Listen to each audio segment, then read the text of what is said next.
Now, my internet, but yes, we are live. We're live, people. Here we go. This is Everyone's a Pundit, episode 63. And as I said on the tweet, I've got an all-star cast today. It's a pleasure to have you all on. This is the first time we've ever had 6 on, actually. So it's a pleasure, and I'm looking forward to today's show because we've got some real characters and people that know their football, man. So if I can start by asking you all to introduce yourselves, please. And if I can start with bottom left, Big West, introduce yourself, please. Yo, Big West in the building. Tottenham fan. Ain't been on there for a minute. You get me? But that's a good thing, cause to say I feel a little bit depressed right here now with my team. You see me? I hear you, man. I hear you. Don't worry. Toby can introduce himself as well. Let the people know where they can find you as well and who you're repping. I'm repping myself and Touchline Fracker. Yeah, shout out Touchline, and then you can find me either on Touchline Fracker's content on YouTube, Instagram, Twitter, or you'll find me on my own YouTube channel. Tapin Tobs. It's literally just one word: TAPINTOBS. I don't have the same energy I normally have, but we'll explain why as we get into it. Wicked. Lambs, please introduce yourself, please. Yeah, so I'm Lambs. I'm a Chelsea fan, of course. You may have seen me on Midnight Vibe Show on the Terrace. I also host the Chelsea Ladies Show on GNA TV as well. And yeah, I'm here and there in the YouTube sphere as well. So yeah. Wicked. Appreciated. And then we got the 3 in midfield, boys. Starting with yourself, Cahill. Introduce yourself, please. I'm Cahill, 1/3 of the 3 midfielders. Might as well be 1/2, to be honest with you, because he hasn't been on in a while. At this point, yeah. I mean, 1/3 of the 3 midfield. That's where you mostly find me. I do some other programs as well. Usman Dutch programs, shows as well. Usman Dutch United. I'll do that. Footy says occasionally. But yeah, that's me. Arsenal. Yeah, Arsenal. All right. And last but not least, Mr. Coach. Yes, also from the Free Midfield podcast, as well as other places that Cahill has just mentioned, also there as well. United, also 1/3, but at this point is 1/2 of Free Midfield. Some may call me the Iniesta or the Henri of the Free Midfield duo. You're mocking it, bro. Stop it. You know what? Because since I've obviously been speaking to you, which has been a minute now, it's just been you two. So I don't. Who is this next person in free and midfield? Because Honestly, it's our boy from school. We did it together when we first started. So It was his idea. Yeah, exactly. Pretty much his Wow. baby. He left it, so we run it now. So He didn't leave. He had what? there were circumstances arose in which he had to leave. okay. A bit like Arsenal's midfield missing. Oh, we're starting already. Pew! Shots fired already. Wow. Shots fired. Yeah, I'm ready for you, Cahill. I'm ready for you. It's almost like your striker, your German striker, right? All he does is miss. So that is. That's rich coming from a team who still can't go ahead of Tottenham. Wow. Okay, we're gonna get into it. We can already see the fangs are out. But today, we're gonna discuss a few games. We're not gonna get through all of the Premier League games, but we'll get through the majority of obviously the big ones. Friday night started with Wolves hosting Leeds, and Wolves won 1-0 at home. Southampton then drew 1-1 with Chelsea, and we're gonna obviously discuss that game. Burnley and West Bromwich Albion 0-0. That was a boring game, but a big game happened yesterday. Everton beat Liverpool 2-0 away from home in the Merseyside derby. We are going to discuss that. Fulham beat Sheffield United 1-0 with a Lookman goal.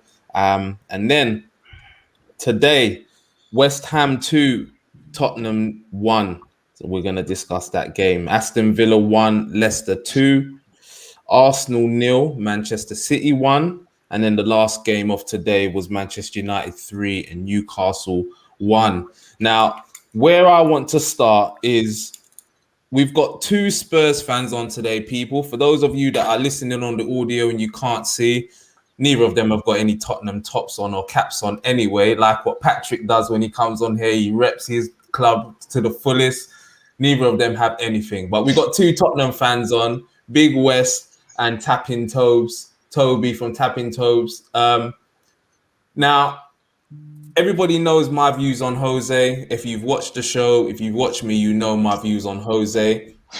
But I wanted to get these two's opinion because Patrick has one view and then he changes. And then we're in this situation now where Spurs are really struggling.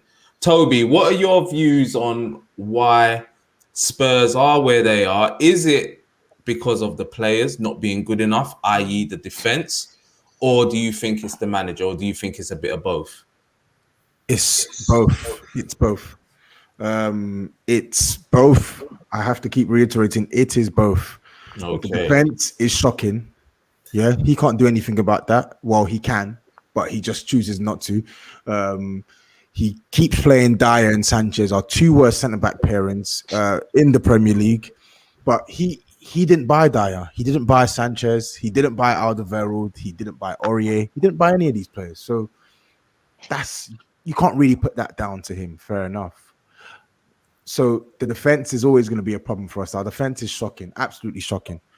But when you're playing a team like West Ham and you put in 20 attempts and not one single big chance was created, when you're playing teams like Brighton and you can't even muster one shot on target in 45 minutes, when you can't put in a system that allows us to be comfortable in possession and to actually put sustained pressure on teams, when players who were bad look considerably worse under your tenure, then you have to start asking questions about the manager.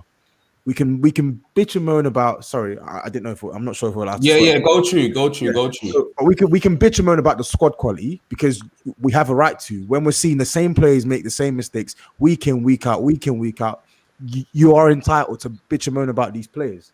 But when you see a manager who doesn't want to change from his ways, who can't win, because we can't win right now. This is five Premier League losses in 6. He can't win with pretty much most of our team fit, with the exception of Reguilon and Lo Celso in recent weeks. Why is he here? He's underperforming at his job. And I don't understand why he has this grace period that no other manager has. Like AVB, when he was in this position 6 years ago with a much inferior squad, after spending 100 and something million on the Bell money, we acknowledged that some of those players were not good enough. So Dada was pants, didn't score. Vlad Chiriches was an awful defender. Paulinho would score a goal here and there and do nothing for the rest of the game. Dembele, injury prone.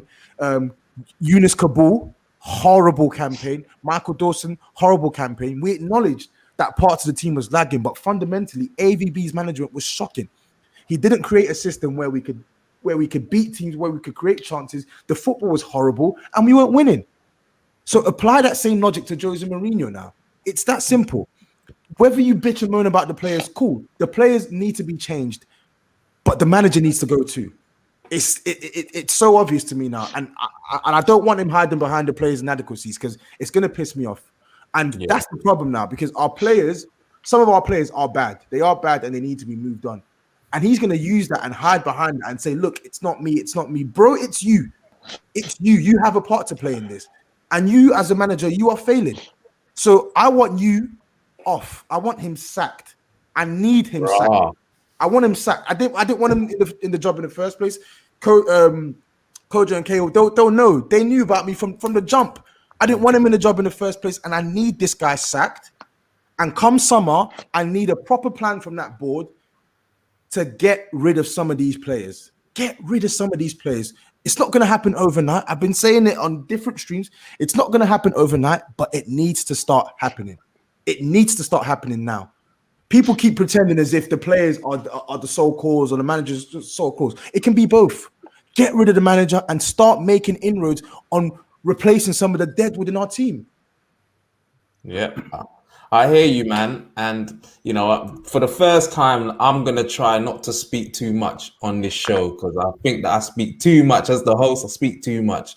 You know what, Big West, do you agree with what Tobes was saying there regarding the team, Jose, and all of that?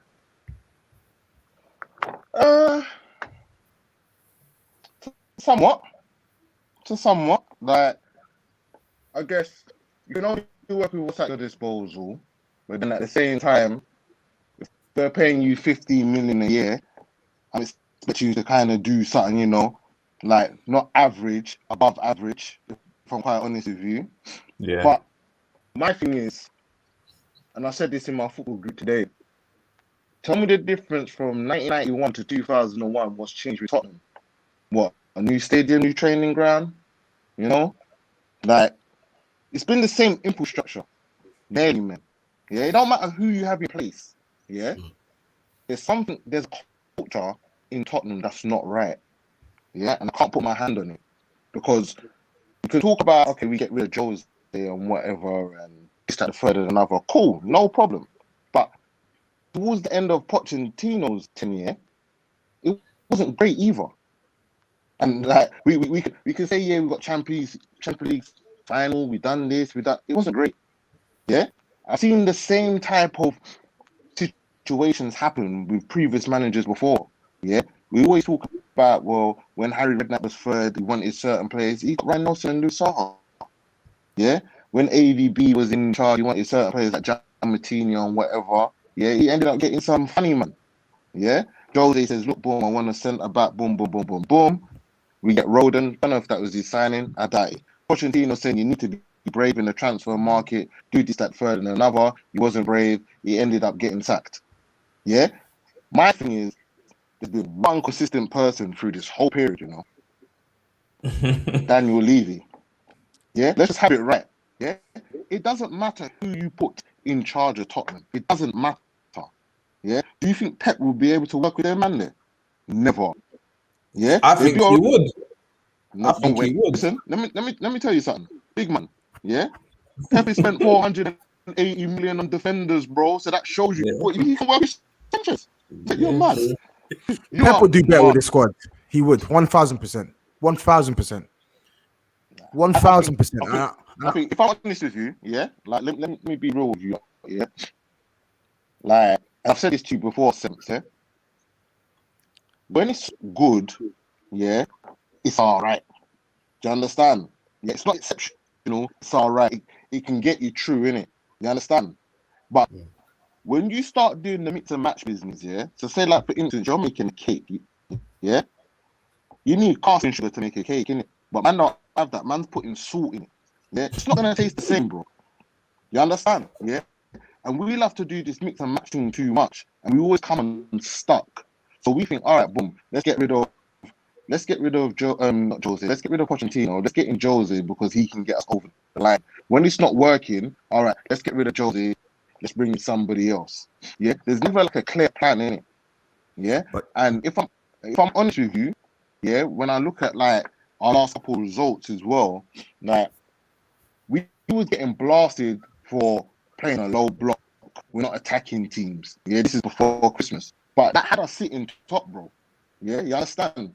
The moment that he tried to do certain little intricate stuff that, what I like you, hasn't worked, we've been getting battered, bro.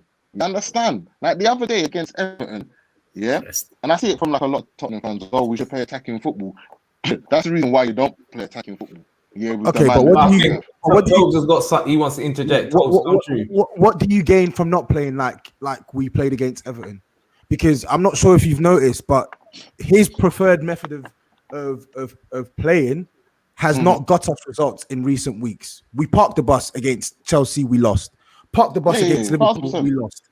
Parked the bus against Liverpool at Anfield, we lost. Parked the bus against Wolves, we didn't win. Parked the bus against Brighton, we didn't win. So his preferred method of football is not getting us results. And it's hampering. I think no. And it's hampering the better players in our team in terms of their ability to keep the ball, have a plan in possession, and actually attack the opposition. So us playing like we did against Everton, when you have 29 attempts, 12 on target, 6 big chances created, you are more likely to win a game of football playing like that than playing like he did against Wolves. Am I right or wrong in saying that? See, this is the thing, though. Like, we can take that Everton game, but do you play like that against Man City? Do you play But like no that one's against? asking. No one's No, asking him but to play like that against Man hear City. what I'm saying though. Hear what I'm saying. Like, our thing with Jose Mourinho, yeah, as a Tottenham fan, let's have it right across the board. Yeah, he plays defensive football. Yes or no? Yeah. That's Yeah. what it is. Yeah. So when he starts attacking now, and you start shipping goals with the league defense that we got, it's a problem. So where's the silver lining? Like, any one of you that tell me where the silver lining is, right? The silver lining is sacking that bum and addressing the squad. That's the bloody silver lining. Sack that bum and address But the squad. It's the same thing with Poch though. And yeah, it's the same thing with Poch. But guess what we did? Guess what we didn't do with Poch that I'm asking us to do now? We didn't get rid of some of the deadwood. So the point I'm making, I didn't say that's Jose's fault.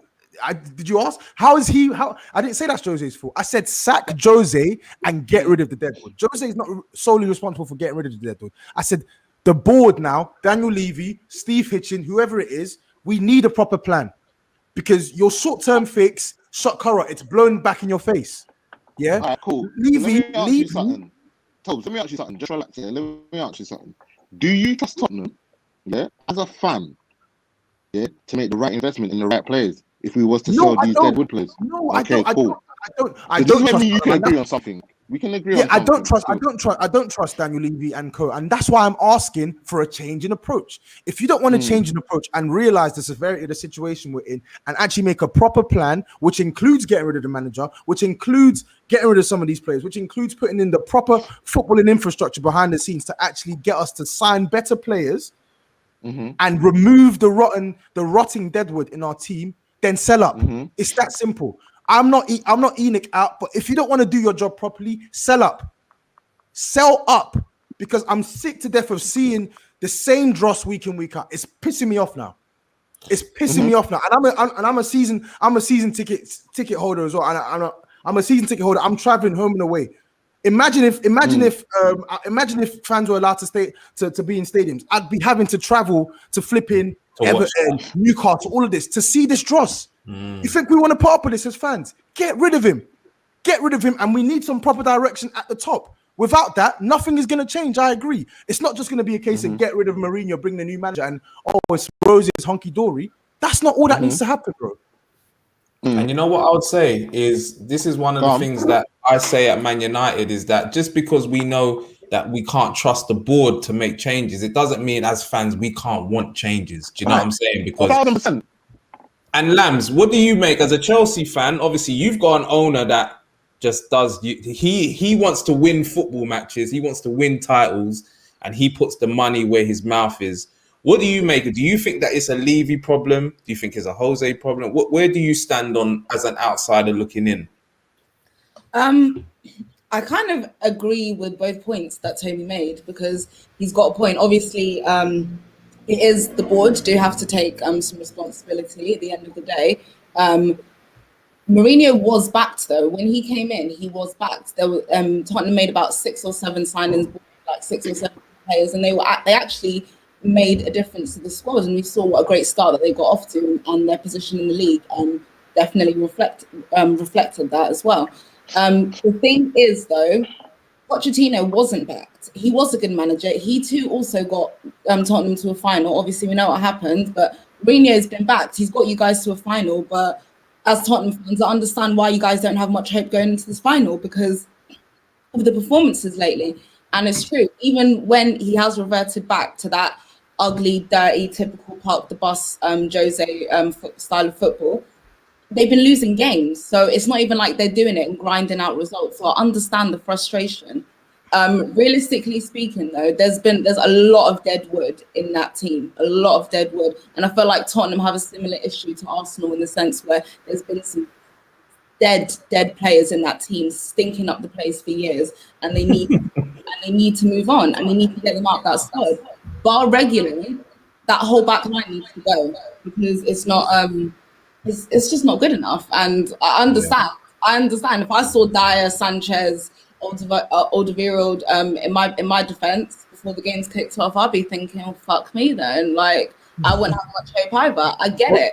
Alderweireld's the best of the lot, though. But with him, I feel like it's more a case of age. Like, we can't blame Alderweireld for losing quality. He's 31, his legs are 32 years gone. old. So, but I would still, I think where we failed is giving him a new 3.5-year deal, but not signing a proper commanding centre back next to him. There's no succession plan in place. So, unfortunately for us, we need to keep Alderweireld now and get rid of the rest.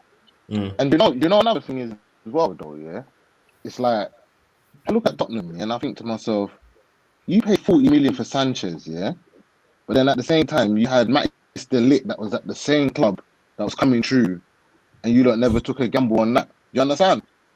Yeah, and you just look at certain things, you think to yourself, but why would you spend 40 on that when man's eating grass week in week out and getting twist up? You feel me? No, but it's real. Like, you get rid of Dembele in the January, but you don't have somebody to come in that same month. You have somebody to come in 6 months later. You understand where I'm coming from? I hear you, man. It's like the whole system don't work together. You know, Kojo, and coming over to you, can you see similarities from what we go through over there at Tottenham? Slightly. I think they're obviously their situation is a lot more dangerous right now. It's a lot more serious because the reality is football is judged on results, and they're not getting the results.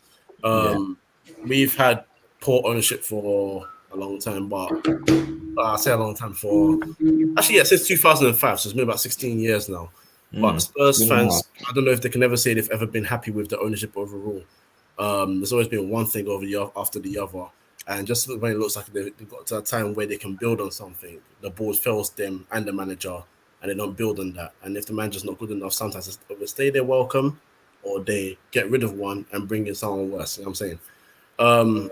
So there are slight similarities, but the problem with Tottenham for me is as simple as this. I have tried, because I try to give managers and coaches the benefit of the doubt. I go for the players a lot more, and I think we all know a lot of the players are not good enough for Tottenham. But Mourinho is a big problem. And you saw it today. The approach against West Ham for me wasn't good enough, and then suddenly you bring on Bale, who played well midweek. So I don't know why he was dropped. Lamella's been ineffective since probably, to be honest, day one. To be honest, of when he joined the club. So you know when you had Kane, Son, Bale, and Lucas Moura on at the same pitch at the same time, they were causing havoc for West Ham. West Ham were under pressure constantly. Going down the left and causing havoc. So I've sort of changed the way I speak about it now, because it is quite clear that, look, I was saying you have a problem as well. Like West said, if you go to a game and you score 4 goals, there's no reason why you should lose that game. You shouldn't lose a game in which you score 4 goals, because you shouldn't be conceding 5.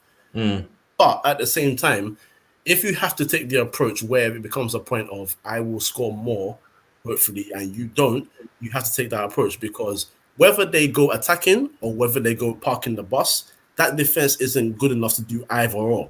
So you have to go for your strongest power, and you've got players that can shoot. Bale hasn't been in great form for a long time, but Bale started to pick up slowly, and today you saw form. Harry Kane is a gunman. Son, when he's on it, he's a gunman. Lucas Moura is a bit 50-50 for me. He's crap. He's crap. I've said sell him. I have said sell him because I think he's still living off that fact, the Ajax night. I don't think he's he's homes under the hammer. Listen to what I'm saying. Get the UNW on there now. He's homes under the hammer. That's what it is, bro. But yeah, no, they have to let him go as well. But this is what I'm saying. Regardless, the players on the pitch, when you play at an attacking team, the opposition will be forced to look at that and say, we cannot go too gung-ho either, because if they get the ball, they're going to kill us. So if you're able to score counter-attacking goals, go in defensive, imagine having more firepower on the pitch. And if you were to play a counter-attacking style, at least you have people that are a lot more effective going forward. Then Lamella, then Bergwijn. His selection choices going forward at time up is puzzling. You can't have Son, and that's why it's so easy sometimes, because you have Son and Kane on one side. Where's the threat from the other side? So he's not helping himself. And I agree with Toby. It's time for him to go, man. His time's up. Cahill, I wanted to get this question here, or this comment here. I think what's happening with Jose was very foreseeable when he was appointed based on what he has shown with his recent appointments. Now, that's something that I was speaking to Spurs fans about a lot when it all happened. What was your initial reactions as an Arsenal fan about Jose? Because did you want him at your club? Because you was also looking for someone as well, weren't you? So. No. Definitely didn't want him at our club. It was weird because, look, on paper, that team is very Jose, like, but barring the defense, it's a very Jose Mourinho team. You got two very strong midfielders in Ndombele and who was there before? Højbjerg. Before he brought in Højbjerg, there was someone there before. Sissoko. Jesus. Harry Kane, Heung-min Son as well. So I thought that he could have done something that might maybe get him to title contention. Maybe they'll win a trophy. Never ever. that was my first thought. But I feel like with Jose, we all knew what was going to happen. We just didn't see it happening this quickly. Yeah, true. I feel like the West Ham game, the one where they drew that on the very last minute, but not this one. I think. The first one this season, earlier on this season, isn't it? Yeah, that was a telltale sign that something was going to happen because that was always a game that changed because he was playing. I won't say attacking football, but he was very much. Had a nice balance. He had a very nice balance, exactly. Yeah. And then once that game happened, you knew that crap, the wheels would get turning. The old Jose would eventually show up because that was exactly the game where he's like, I can't play this attacking football anymore. I've got to focus defensively. But bro, you can't 3-0 up and draw 3-3. I'm sorry, I don't care who's in charge. No, of course, but you know what's scary? I didn't blame him for that 3-3 draw. There's nothing you can do as a manager in that position except maybe bring on better substitutions. But there's if Bell scores that goal, you win the game. That's what I'm saying. And if we don't concede 3 goals in 8 minutes, we win the game. That's the second one. Yeah. This is where I agree with Kojo and Toby. It's because I suffer. It's the same thing with Arsenal. I feel like if you're not putting your best players in the best positions, even if your defense is crap, you're not going to score goals. Because if you look at Arsenal, we play Aubameyang on the left. We used to play Willian. I think he comes on eventually. And then we play Pepe. And it's like, if you're not putting those players in their best position or the best players there, you're not going to outscore the opposition because you're not going to create enough chances if your midfield is dross.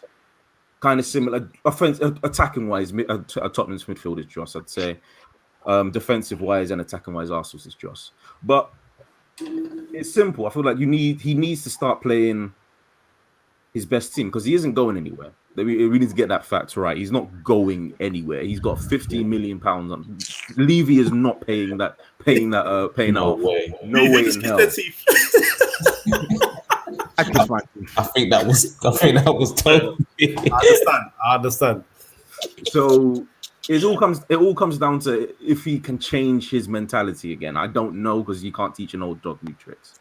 But what's funny about this year? Sorry to kill, but me and Kel got Tobes and Jack on the podcast before the season started, and Guarantee, don't forget Guarantee.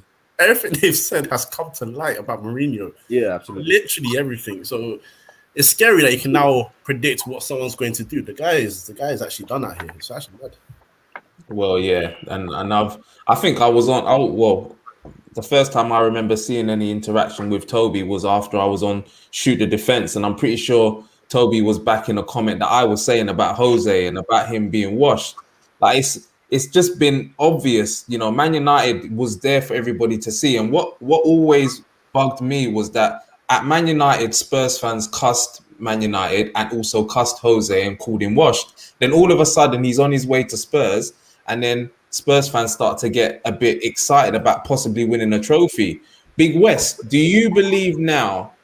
Where do you stand on this? And I'm going to go to Toby and ask him the same question as well before we move on. But if you were now to win the Carabao Cup and finish, because it don't look like you're going to finish top 4, would you then call that a successful season? Is that a rhetorical question, big man? No. No, I'm being real. I'm being real. I'm asking. Big man. Hey, Sam, you know I got time for you, But brother, I'm just asking. Listen. You know my team's set already. Yeah, bro. That don't make it, That don't make it still, Like, be getting serious. Like everybody's saying, what we've got at our disposal, yeah. Like, It's got to be more than that. And I'm not being like, yeah, if you win the Carabao Cup, okay, what do you do? But me personally, bro, that don't change nothing, you know.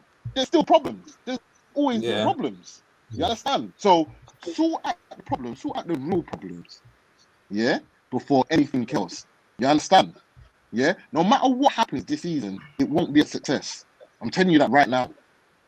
You understand? Even if you, but it's supposed, like, weirdly, you now go and win the Carabao Cup and finish top 4. I think that would be a successful season for you guys. But they're not finishing top 4. No, bro, I'll be real with you, yeah. I don't know where this results coming from, big man. I'm not gonna lie. I don't. I just can't. Like, even with all these attacking man on the pitch, like I saw something today, yeah. That. All right, cool. But we're on top of West Ham and whatever, yeah.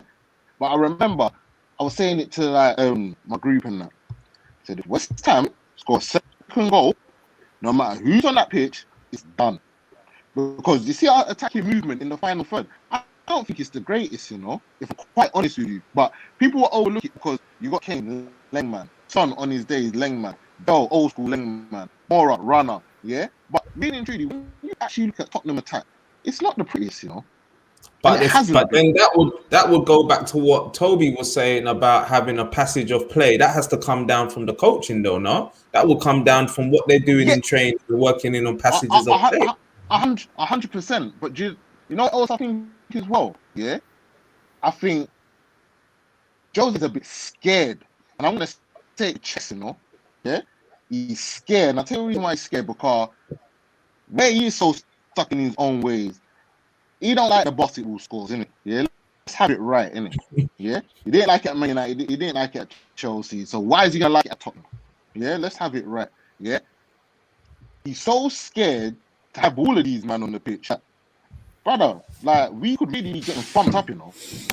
No way in hell should Everton be getting 5 against you. Yeah, no way. But at the same time, yeah, when I look at the midfield, I think, all right. Højbjerg, yeah, good acquisition. If he gets injured, who's stepping in? Because it can't be Sissoko, it can't be Winks. Done out. Yeah? Done out. Yeah? You've got Ndombele. All right, cool. He's been better this season. But who else in that midfield do you trust to even have a pattern of play? So you can have, like, I know, a face from the defense into the midfield, then into the strikers. Who do you trust? Someone tell me. Who do you put in there? Harry Kane? No. Dele Alli? No. Who's all in there to have a pattern of play? Boy, we're gonna have to move on now because we've been chatting about Spurs. But I want to ask, I want to see what Toby's view is on that. And I'm not asking that question to be funny. The reason I'm asking is that there are some Spurs fans out there that think that winning a trophy, any trophy, that you don't just need the monkey off your back. So, Toby, what would you say regarding the season if you won a trophy? The only trophy that I would brand this season that would put this season as a success right now is the Europa League. Okay. If we win the League Cup and finish 7th or 8th, that's not a good season for me. I'll enjoy the trophy win and I'll be grateful for it. But a lot of people seem to misconstrue the desperation we need, the desperation in us wanting a trophy with the long-term progression of our club. A trophy will be great for our fans. A trophy is not going to progress us as a club.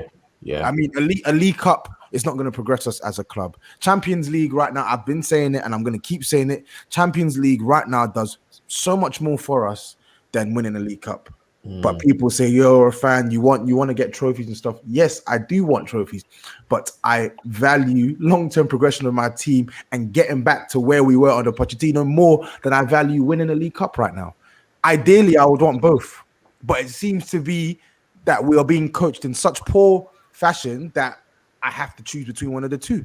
And obviously, we're in a League Cup final now. And if he wins that and does nothing else, he'll have that to talk about and say, I won the League Cup. What did he do? One day Ramos won us the League Cup and he got sacked 2 months later. So yeah, you know, Jose will be chatting like he's basically been a success because he won you lot a trophy. You lot ain't won a trophy for how long? That's the way he will go on about it. But Yeah, and Probably. Patrick said it from day one. Has to be top 4 on a trophy. Anything else is a failure.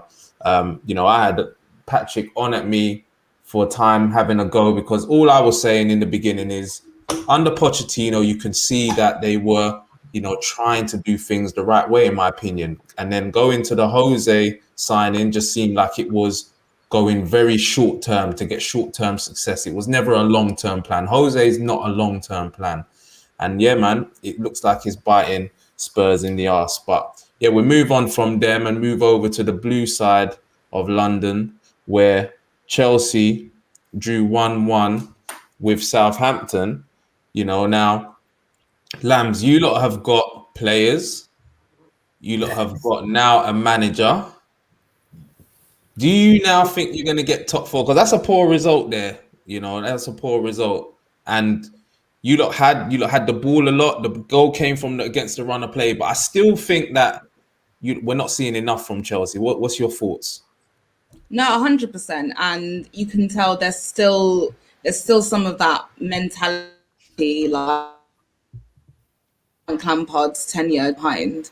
So you can see the effect that it's on the players. You can see you can see that it's affected their confidence.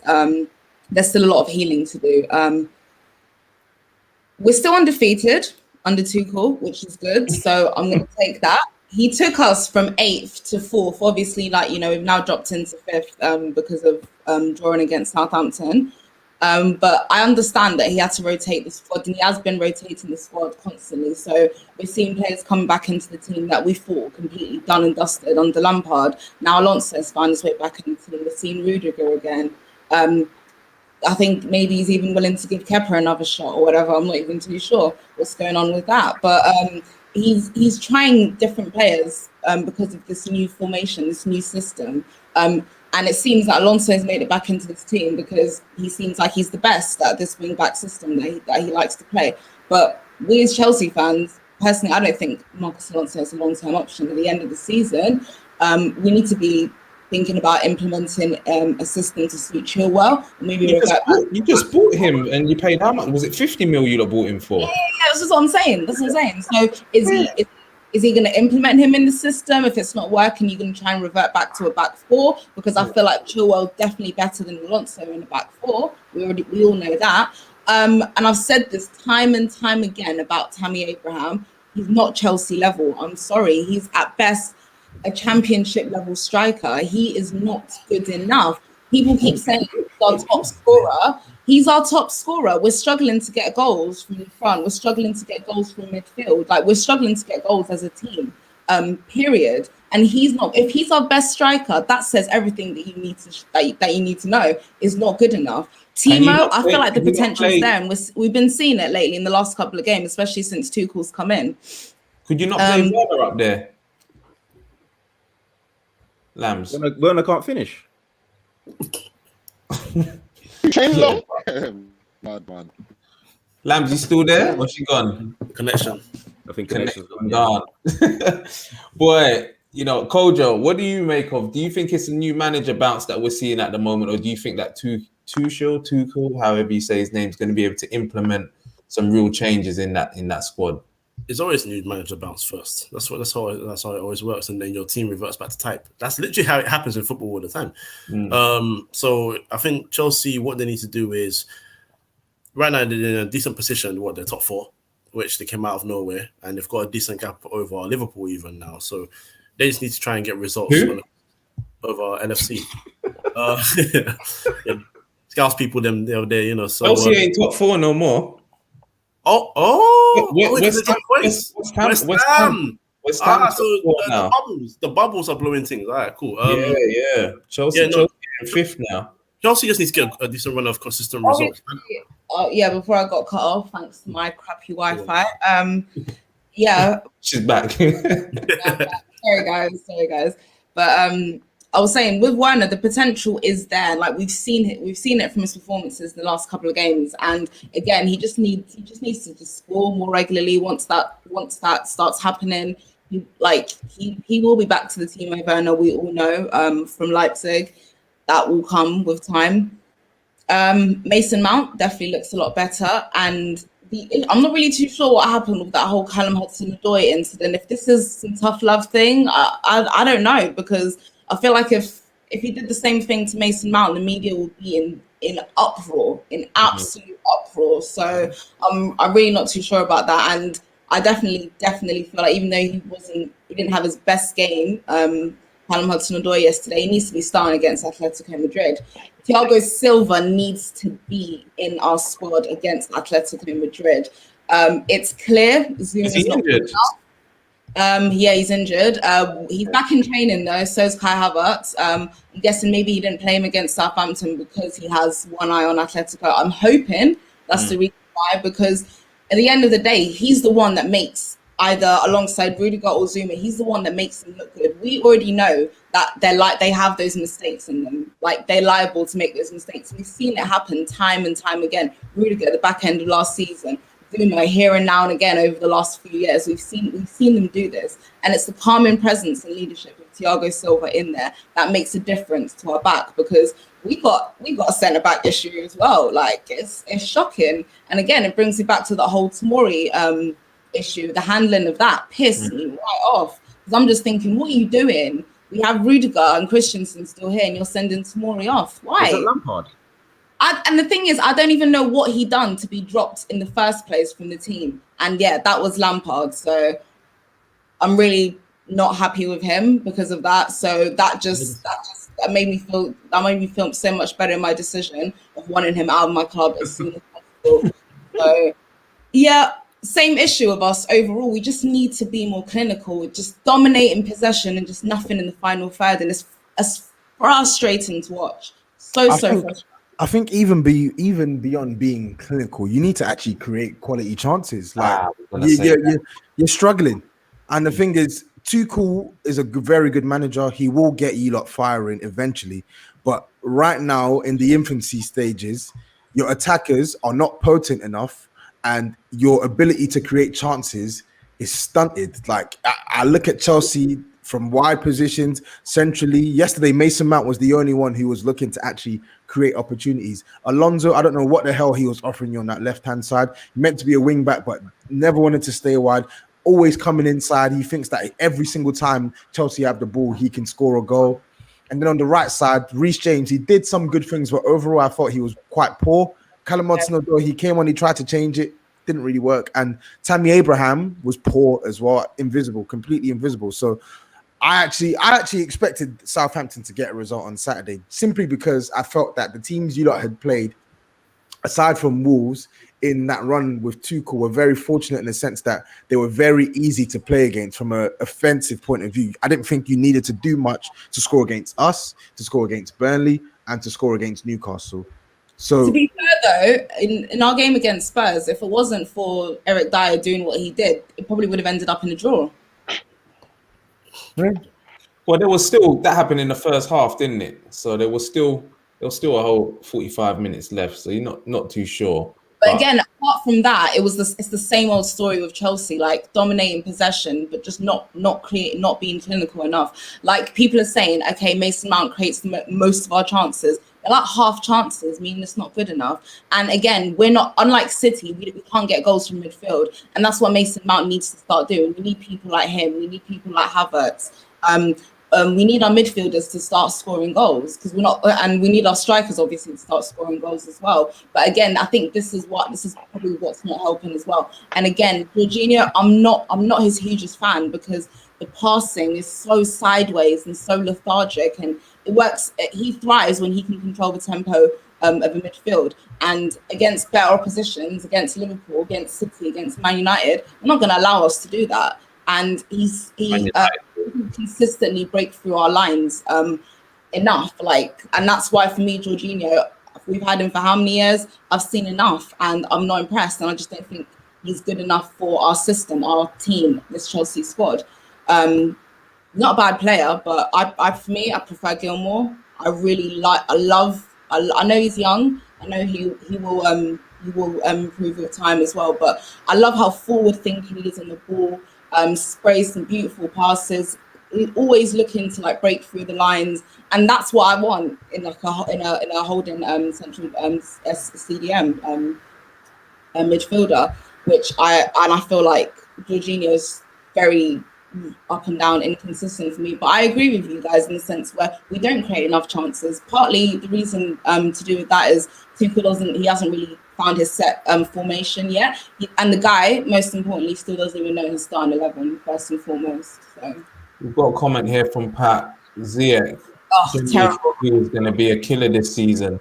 Cahill, what are your thoughts on Ziyech and his ability to come good at Chelsea? Obviously, it's still early days. We know that the Premier League is a different beast when it comes to, dealing with football, and not all players can settle easily. Do you think that he'll come good at Chelsea? Well, that's the thing. He done well at Ajax, and everybody thought that he would transfer those skills over to the Premier League. It hasn't worked out yet. I do have faith, but I feel like if he was younger, people would have more time with him. I didn't realize he was 27. That's insane to me. I thought that right now he's reaching his prime. Well, he's technically in his prime, so he should be delivering week in, week out. Yes, it's a new city, it's a new country. Yes, it's during COVID times as well, so we don't know what's going on personally for him. But on the pitch, he's not exactly pulled up trees. So I think he can come good maybe once we get out the whole COVID situation and things can start returning back to him, where he can show Chelsea fans what he has. I couldn't say potential, but it's not potential anymore. It's what he's about. I think yeah, he'll come good. Big West, I'm seeing brother. I'm seeing a correlation here, as what Tobe said. The problem is creating chances. We're seeing the issue at Tottenham, creating chances. I see the issue at United, creating chances. The only team that seems to create chances is City. Do you think that there's something going on with the fact of the games are coming so thick and fast, whether it being no fans in the stadium? Do you think this is playing a point, or are we just now seeing these teams that are just not as good as they can be or should be? Obviously, fans are going to make a difference, because they give you that extra kick up your ass. But you see, like, it's hard to compare teams with City, because what City have, a lot of teams just don't have anyway. You understand where I'm coming from? But the thing is, you should be able to create chances, though. Like what I'm seeing at the moment when I'm watching is a lot of possession-based football, but there's just a lack of cutting edge to create consistent chances. That's what I'm seeing across the board now. Do you know what? Yeah, it's been a funny year, if I'm honest with you. Yeah, it's been a funny year. So I understand what you're saying, but I think the way that modern day football is now, everybody wants to have some form of tick-a-tacker going on. Do you understand? Yeah, where not enough teams are being more direct, like forward passes, or trying to play them like needle-eye passes and stuff like that. And I think when I look at Chelsea, yeah, I think all right, you got Kante, Kovacic, or is it Jorginho in the midfield? Who's going to break them lines out of those three? You would say maybe Jorginho with his passing. Yeah, but he doesn't. Yeah. And then I think of the acquisitions that you bought in terms of like Ziyech, Havertz. Who else is in there? Werner, whatever. Pulisic, I think the squad depth is ridiculous. It's like a rival City. This is why I'm shocked. I'm shocked at how bad. I think a lot of those players individually haven't been good enough, though, and I feel like a lot of those players who haven't been good enough are crucial to Chelsea creating chances. Because let's look at it. Last season, the issue with Chelsea wasn't creating chances. The issue with Chelsea was they didn't have shooters up top and to finish these chances, and they didn't have the defense to cope with whatever teams threw at them. This season, it's weird. They've added all this offensive talent. Ziyech, yes, he's a ridiculously high volume crosser to the point where he will do it even when it's not coming off. Same for shots, but he's a good chance creator. Pulisic is meant to be a 1v1 demon who can take several men out of the game and create space for attackers. Kai Havertz, Bundesliga, he used to score goals, assist goals, etc., etc. and these players aren't firing. They're not firing at all. And what you have now is Mason Mount, who's essentially having to carry that creativity from directly from midfield, and then the initial creativity Chelsea had at the start of the season with the fullbacks. It's been overexhausted to the point where now Reece James is playing at right wing back, but can't really create to the level he was creating to at the start of the season. And Ben Chilwell, his form has completely fell off a cliff the last couple of weeks, which is why he's not playing. So I do think has Chilwell been that bad though for Alonso to be playing though? I think Chilwell has been poor, but I feel like because Alonso was put into the team due to Chilwell's poor form and he scored that goal, of course Thomas Tuchel is thinking, you know what, maybe I should play this guy a bit more because he's shown me a little bit. But everyone knows it that Alonso is not good enough, and Chilwell is the long-term plan. Do you get what I'm saying? I feel like the pieces are there for Chelsea to play well. It's just the sort of early stages with Tuchel's philosophy combined with a lot of their better players being out of form. You expect that they'll shrug off these issues soon. But the one thing that does worry me a bit with Chelsea is up top. They actually don't have any killers. Like Timo Werner is I think he's a good player on his day, but he's been bad this season and he needs a lot of chances to score. Tammy Abraham, I think he's better than what I initially gave him credit for last season. But let's be real, he's not good enough for Chelsea. And Olivier Giroud, he's got the hold up, etc. But I don't think he makes enough of an impact for Chelsea consistently when he does play. So something needs to give in that position, but I'm not sure whether they'll go out and sign another striker this summer or whether they'll persist with what they got right now. You see when Giroud's playing, yeah? Does Chelsea play to Giroud's strengths? Yeah. Yeah. They do. I don't understand the decision making. Like, for example, yesterday, like that would have been a perfect game for Giroud. And I really don't understand. He opted for Tammy instead, and Tammy's aerial presence is terrible. It's awful, absolutely awful. So in that sense, Giroud is better than him in terms of his hold-up play is great, and he's got an aerial presence which is more than what Tammy offers. It almost felt like we were playing with like 10 men for the whole first half. So I always gone West gone. Your show. No, what I was gonna say is, yeah, you see that whole number 9 hold up play thing, yeah.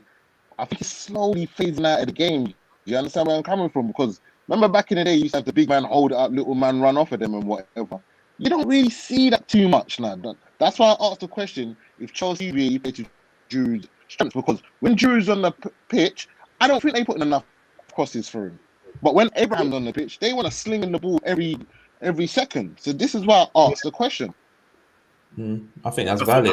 I think the hope would be that your wide men now inside forwards will come and do some sort of link up with him, because Giroud's link up play is excellent. We've seen it before in bundles, but the big man little man thing was part of a 2-man up top sort of thing. And if you're not going to do that with Giroud, then you need your wide men to be able to be making the correct runs at the right time. And the thing is, right now, just like a lot of teams with their wingers, is ball to feet all the time. It's not ball into space for you to run into. It's not link up, I pass and I run off. It says ball to feet, he's going to take him on. Werner gets ball to feet, he's going to take him on.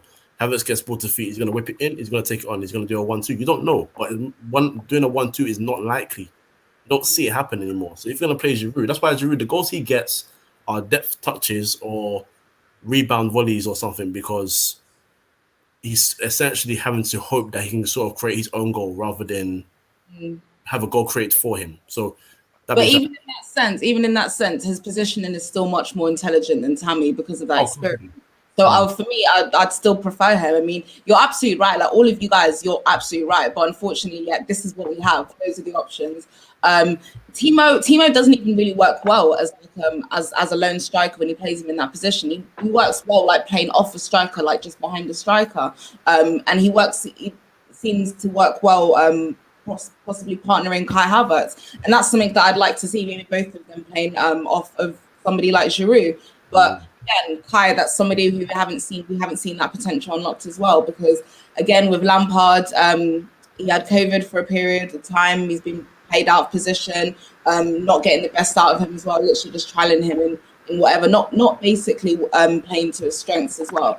So obviously now he's injured, he's coming back off an injury. I feel like Tuchel is more better equipped to unlock this guy's potential. But again, these are all fantastic suggestions, and you're all right. And I just hope we see it, because right now it does seem a lot like trial and error. We are basically seeing, okay, what do we have? Okay, should we be playing to this guy's strengths? Should we be if I'm gonna start Callum Hudson-Odoi and Reece James? Is there gonna are you gonna overlap each other? Are you gonna cover? When he goes forward, you're gonna drop back, stuff like that. So he's still figuring out which players work best in these systems that he wants to implement. Lambs, let me ask you something. Lambs. Let's try a 4-2-2-2 system eventually. I really would. Let me ask you something, Lambs. Who is your player that you would like to see Tuchel build the team around? Who's your main player? Do you know what?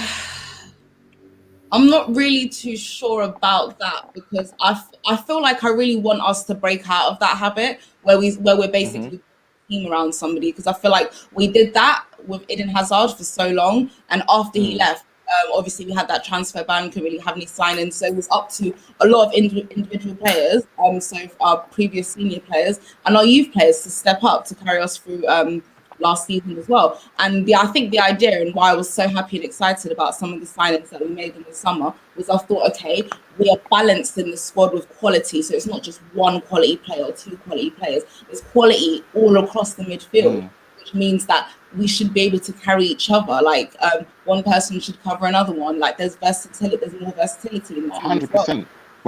So, who would be your go-to man? I was expecting players like Pulisic to be, because I mean, essentially we replaced him we got him as like sort of an idea as a replacement for Eden Hazard, because he's that kind of player. He likes to run in and like cut in box or around the box. I thought Havertz would be that guy, possibly as well. I thought I thought like those would be three of our most important players that would be essential to the team. And I thought Mason Mount would eventually grow into that player that between CDM and like maybe box to box role, like grow into more like a Frank Lampard role maybe. And I thought that would eventually kind of be the future of Chelsea, like that backbone. So just before we move on, Lambs, if I was to, what would your objections be now for the rest of the season? Is it top four? Do you think you're going to be able to make top four? What would you say your objectives are, and what you believe can happen now between now and then? 100%. Top four, definitely we can still make it. We're only 2 points. 2 points behind West Ham. 2 or 3 points ahead of Liverpool. It's all still very, very close. Around, so like 1 or 2 games can change everything. But yeah, top four. We were just in the top four, so we can definitely. I would say the race for second and third place is also on, because at the end of the day, Chelsea, Leicester, United, West Ham, Liverpool, they're all pretty close to one another in terms of points. I'm expecting top four and possibly a trophy, FA Cup, not Champions League. I'm glad you said that. I'm glad you said that, boy. All right then, man, we'll move on from Chelsea. I think top four, it has to be the aim, isn't it, really? And I don't think Tuchel's got much excuses either. There's a lot of managers that don't have excuses, but there's only 4 teams that can fit into the top 4. So it's going to be interesting come the end of the season to see what happens. Let's move over to the Arsenal game, losing 1-0 to City, Cahill.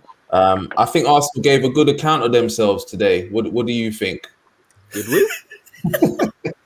Did we? I don't know what you're talking about. Well, look, I had a lot of people on Twitter last week when Spurs got beat 3-0 saying, it's City, what do you expect? And making hella excuses for them because it's City. You lot only lost 1-0. And if I'm honest, watching you were quite good, like comfortable in defending. I don't think City created much. So what? Well, no, I feel that that's more down to City's game plan rather than Arsenal's brilliance per se. Because I mean, everybody's saying that leap from Sterling was brilliant, but he was not that far off the ground. Holding didn't jump. It was Yeah, you weren't that high. Holding and Bellerin ought to hold their heads in shame because they should not be letting Raheem Sterling score a header. It was a good header, don't get me wrong, but he bullied them in defense, and that shows to me that those guys are part of the deadwood that need to be shuffled out of the club. In terms of us going forward, yeah, we had a few good chances here. Saka played well, but I feel like Arteta's subs were kind of wrong. I mean, Emil Smith-Rowe maybe should have started, but bring on Lacazette for Odegaard. I don't think Lacazette done much. Lacazette doesn't really do much. He's a hard worker, and if you're, yes, it's good for him to run around and chase the ball down, but if he doesn't succeed in that, then what's the point in bringing him on? Because he's not that great of a finisher. Ceballos, I mean, but again, Ceballos was bought in 86 minutes. That didn't really do much. But why was El Neni starting? Yes, City are playing well. They're creating good chances, but I don't think they're creating many chances. Not many clear-cut ones, but I think they tuck teams away. The recent form, yes, they've been tucking away a few good teams, but you just never know, man. If I didn't expect much from this game, but Arsenal should have tried, and we just didn't try. I feel like Saka and Tierney can only hold their heads high because that was the duo, which from recent weeks before Tierney's injury, that was the way we were playing. That was who we relied on heavily, Tierney and Saka. Tierney went, and then our form dipped, and I don't know, man. It's boring. It's boring Arsenal, but in a really negative way, man. It's fun when the opposing fans are calling us boring, but we're winning. But when we're boring ourselves and we're not even really creating that many good chances against a City team with a good defense in Ruben Dias and John Stones. I have to admit they played really well. But man, I agree. I don't think you laid a glove on them at all, and I feel like it was a carbon. I feel like it was almost a replica of the performance we saw at the Etihad, where you lot literally went there. You had a couple. I think you lot had a couple chances. Well, 2 chances in the first half, Saka or something like that, and then second half, Man City literally just sat back and said, "Throw what you got at us," and you had nothing. And I think it took him until like the 80th minute to bring on Thomas Partey or anything in that game. And I think the lineup cost you again today. The lineup and the approach cost you again today. I feel like fair enough. It is Man City, of course. Everyone expects that Arsenal should be losing to Man City, but when you saw how the game was heading, Man City weren't taking their chances. They were getting a lot sloppy on the ball. Like they could have easily been out of sight had they been more sharper. But Man City weren't sharp today at all. They didn't play well, and they didn't have to play well because Arsenal were of no threat to them whatsoever. Posed zero threat going forward, and defensively they did just about enough. And even then, Man City could have won that game 2-3-0. Gabby Jesus skying that shot right at the end. Gundogan slipped in by Kevin De Bruyne and fluffing his lines. Bernardo Silva slipped in by I think it was Gundogan or Kevin De Bruyne who slipped them in, and then he fluffs the move as well. Cancelo literally cutting in on his left foot and then using the outside boot of his right foot. So Man City didn't even play that well, and they could have easily won today 3-4-0. And I just think Arsenal looked at that game and still had the same weird defeatist mentality, even though you didn't need to have that mentality because something was potentially there for the taking. Like you could have a little bit more risk, a little bit more sort of more tweaks to your team, bringing on the right level of players, not over-exhausting the same players who played against Leeds and then had to play 90 minutes against Benfica and then had to play another 90 minutes today. I feel like some of these things were avoidable from Arteta, and you never know, as obviously Man City were going to win, but Arsenal potentially could have got something out of that game had they managed the situation better. I mean, they played Bernardo Silva's false 9. Like, come on now, it felt like he wasn't taking. I felt like he wasn't taking Arsenal seriously because he didn't see us as a threat. That's the simple fact of the matter of it. Because Phil Foden wasn't playing. You're talking about Arsenal versus Manchester City. That on paper, that's a very big game. You want to be playing your best players, and he just didn't respect Arteta. I just don't know for this man because it seems like one week we can play the very, very nice football like we did against I can't remember Leeds when we absolutely hammered them, and then we play against Benfica and we play against City and then you see the type of stuff what goes on. it comes down to I want to see. There's this comment here. So it says from Big Gunner TV, big up Big Gunner TV. Toby, I disagree. If we went for Man City, we would have been picked. They would have picked us off. So Cahill, from looking at it from that point of view, do you think that Arteta went about it in the right way? But to go back to Toby's point, they had chances. So if they took their chances, they would have picked. They would pretty much would have. They would have won anyway. They would have won anyway. So they did win exactly. And they got the 3 points. Yeah, so and they could have battered you. Yeah. I don't. So either way, I feel like if we go for the throat, we might come away with a goal because once again, they did not take us seriously. That's why I want to see. It would have been nice to see Partey and Emil Smith-Rowe as a partner because that's the partnership I want in the centre midfield. I don't want to see Xhaka playing there again. I don't want to see Elneny playing there again. I want to see some gusto because let's face it, the Premier League is finished for Arsenal. We're 10th right now. I don't know where we're going to end up because we might end up lower. So it comes down to going. It comes down to playing some attractive or attacking football when it comes to the Premier League. When you want to go cup competition, when you want to go Europa League, because I think that's what he wants to win. I don't know if he can because I don't believe we can. Then you can be more pragmatic. But for now, just go for it, man. There's no point because we're not getting top 4. We're not going to get relegated, so we might as well show the fan base. The plan going forward because we still it's I don't know, it's been a year and a half now and we still haven't seen the plan. What is the plan? Yes, we play nice football here from there and there sometimes, but that doesn't count as a plan. It's pretty much Wenger ball, isn't it? So I don't know what's going on for Arsenal right now or for Arteta, but it's not looking pretty. Kojo, to take a shot. I saw so many opportunities. Like the ball kind of kept coming. They were passing it around the box, and they kept on going to Odegaard and passing it around, and even Bellerin when he's making those forward runs and stuff. By the way, Bellerin's shocking today, but shocking in general. When is he not shocking? That's true. When the ball came to Odegaard, I'm just thinking, have a shot on goal, and then no, he turns around and passes it sideways to Pepe, and I'm just like everybody's afraid, and I'm like, why? So I agree with the sense that City were kind of there for the taking. And there's a real cagey performance from Arsenal. And again, is it because there's one eye on the Benfica game? They've got Champions League game as well. They're facing an even tougher opposition than Benfica, than what Benfica is. Mönchengladbach are doing amazingly so far. But obviously, I think they're still obviously going to beat them. But at the end of the day, they've still rotated their squad. Why are you focusing your energy if you want to put all your eggs into this Europa League competition when you can go out any stage?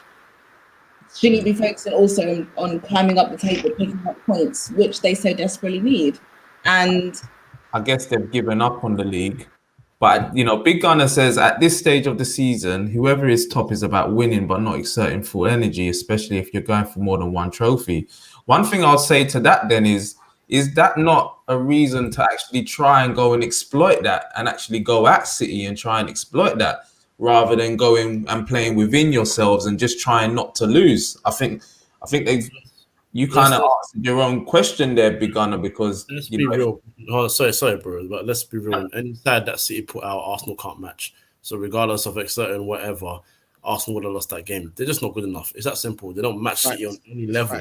On any level. That's what it is. I'm sorry. You can start and then you can bring Partey back. It's not happening. The team's not good enough to beat Man City.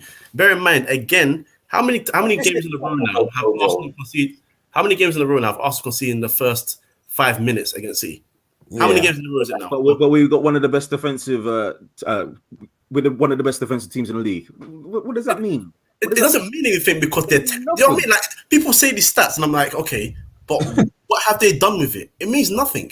It doesn't mean anything. Man United have scored the most goals in the league. How far are they behind Man City? They don't mean anything. So, at the end of the day, look, they're going for more than one trophy. Today, to be honest, let's keep it real.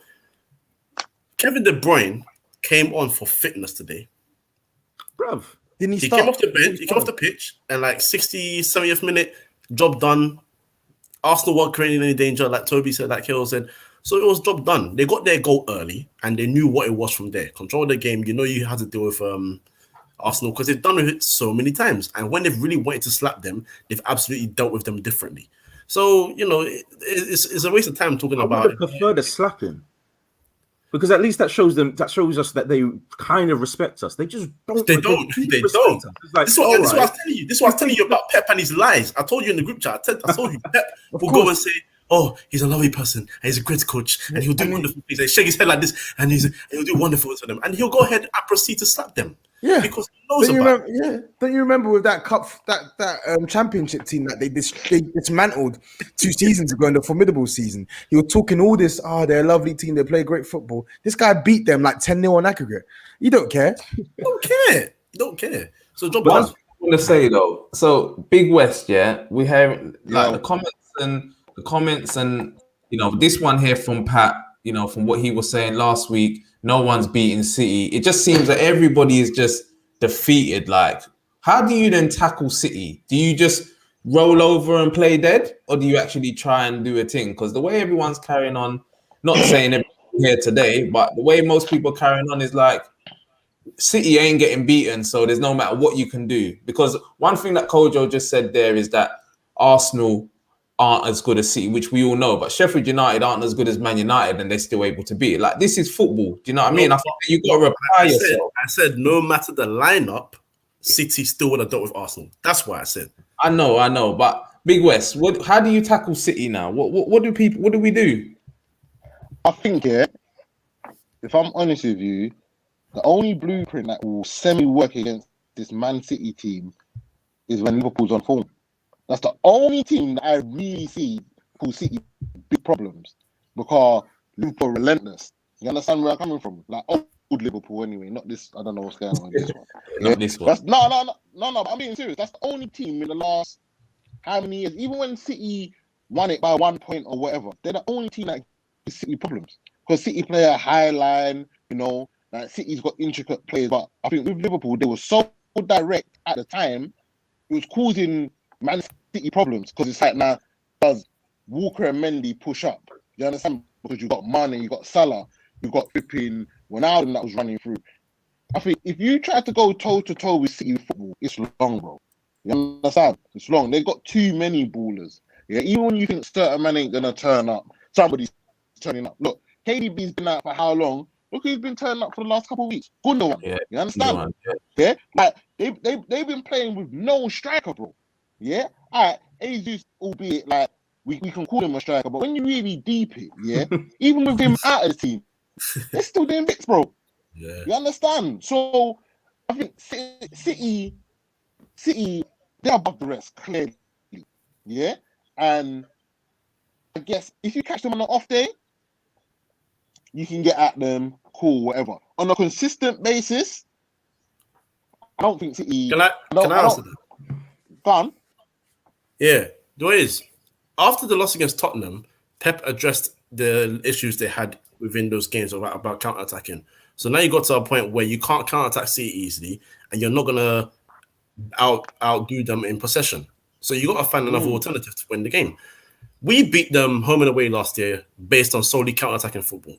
We sat back, we soaked pressure, we scored 2 goals, well done. One was a set piece, one was Ederson being foolish, and the guy McTominay's blasting into an empty net. Even that in itself proves that we didn't really do anything against them. Set piece and something else overall. So we found some level of blueprint. We went to City, we scored 2 counter-attacking goals. One was a penalty, and Martial and Daniel James did their thing. Cool, nice.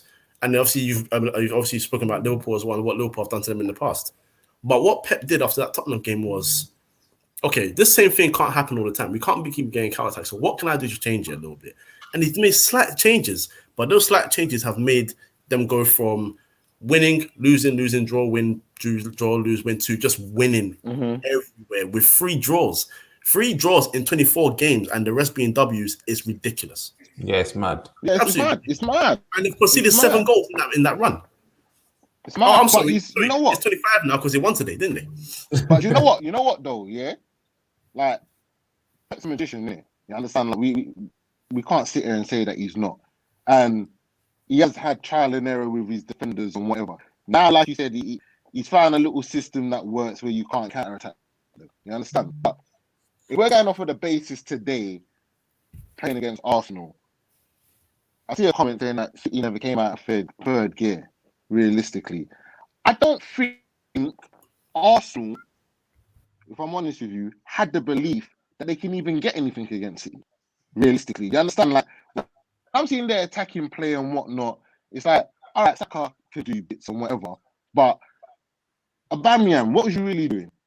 Pepe, what was you really doing? You understand where I'm coming from? You bring on Lacazette, what did you do?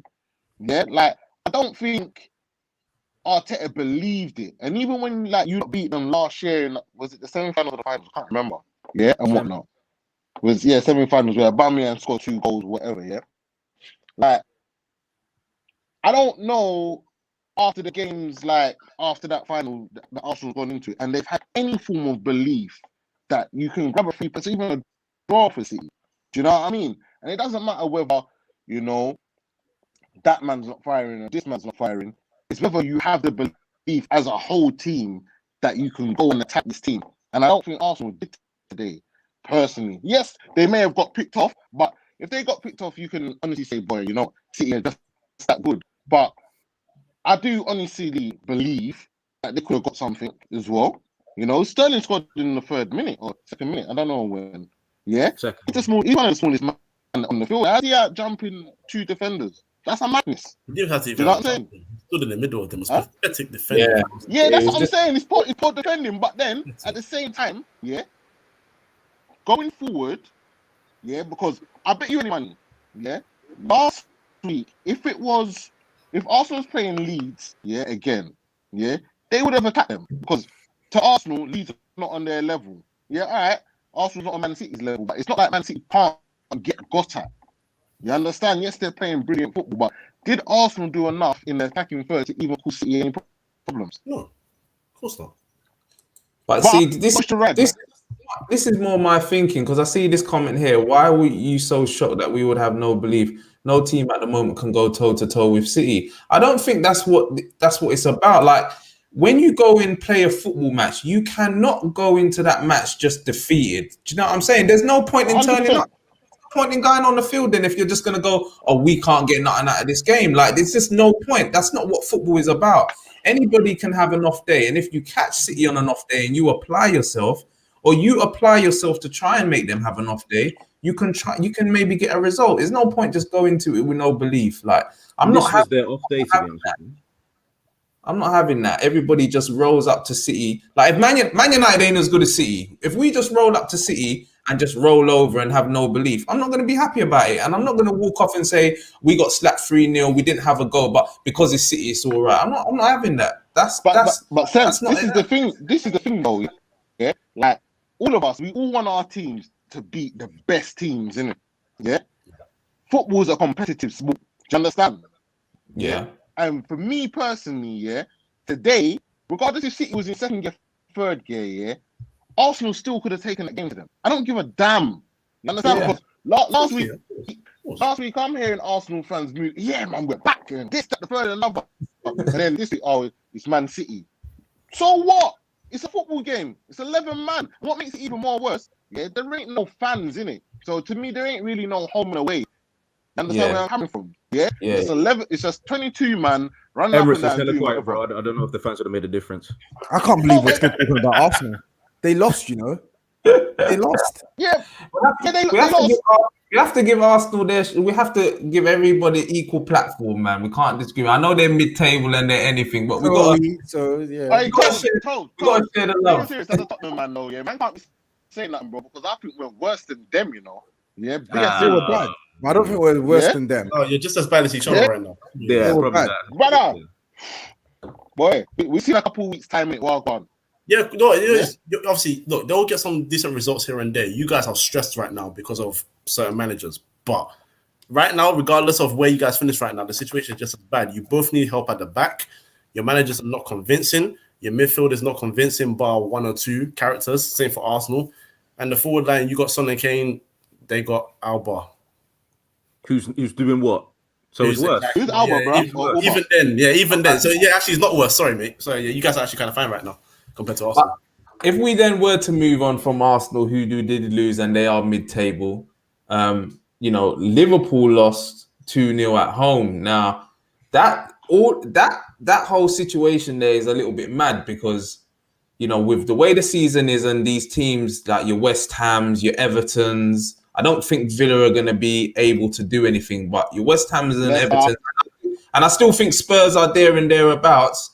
No, could there be a possibility? I'll say this out to the floor. Could there be a possibility that Liverpool finish outside of the top 6? Absolutely. Yeah. Oh, yeah, absolutely. I don't know about top 6, but there's a possibility they can finish outside the top 4. 100%. 100%. It's looking like that now. They're in a race. They're in a big race. I still expect them to finish in the top 4, but they're in serious trouble. You think so, Tob? So who would make up? Man. Yeah. Listen, it's there to play for. It's there to play for Chelsea. I don't think they're nailed on to finish top 4. Even Leicester, they're flying high, but I don't think they're nailed on to finish top 4. So yeah, Liverpool are competing with them. Man United, I know we haven't spoken about you, but you're going to get dragged into it as well for sure. And then you have the outside teams like West Ham with their outside chance. Maybe Everton, who I don't really expect to finish in the top 6, maybe, but we'll see. Ancelotti has never finished below 6th place in any team he's ever managed. Never finished below 6th position in a full season. That's impressive. But yeah, I just think it's all to play for, man. It's the top 4 race is going to go right down to the wire. So I don't think you can rule out Liverpool. Same way I don't think you can be so sure that the teams that are currently in the top 4, bar Man City, are going to finish there. I hear that. What are we saying about Everton then, Lambs? Have you been impressed with them this season? You're just talking about Ancelotti. What was your... Very. I said this in the beginning. I said Everton are going to be dark horses. Similar to Spurs, they've also acquired a new manager, although in my opinion, obviously this is a much better manager. Proven track record, proven winner. He just experienced as well. And the signings that he made, bringing in James,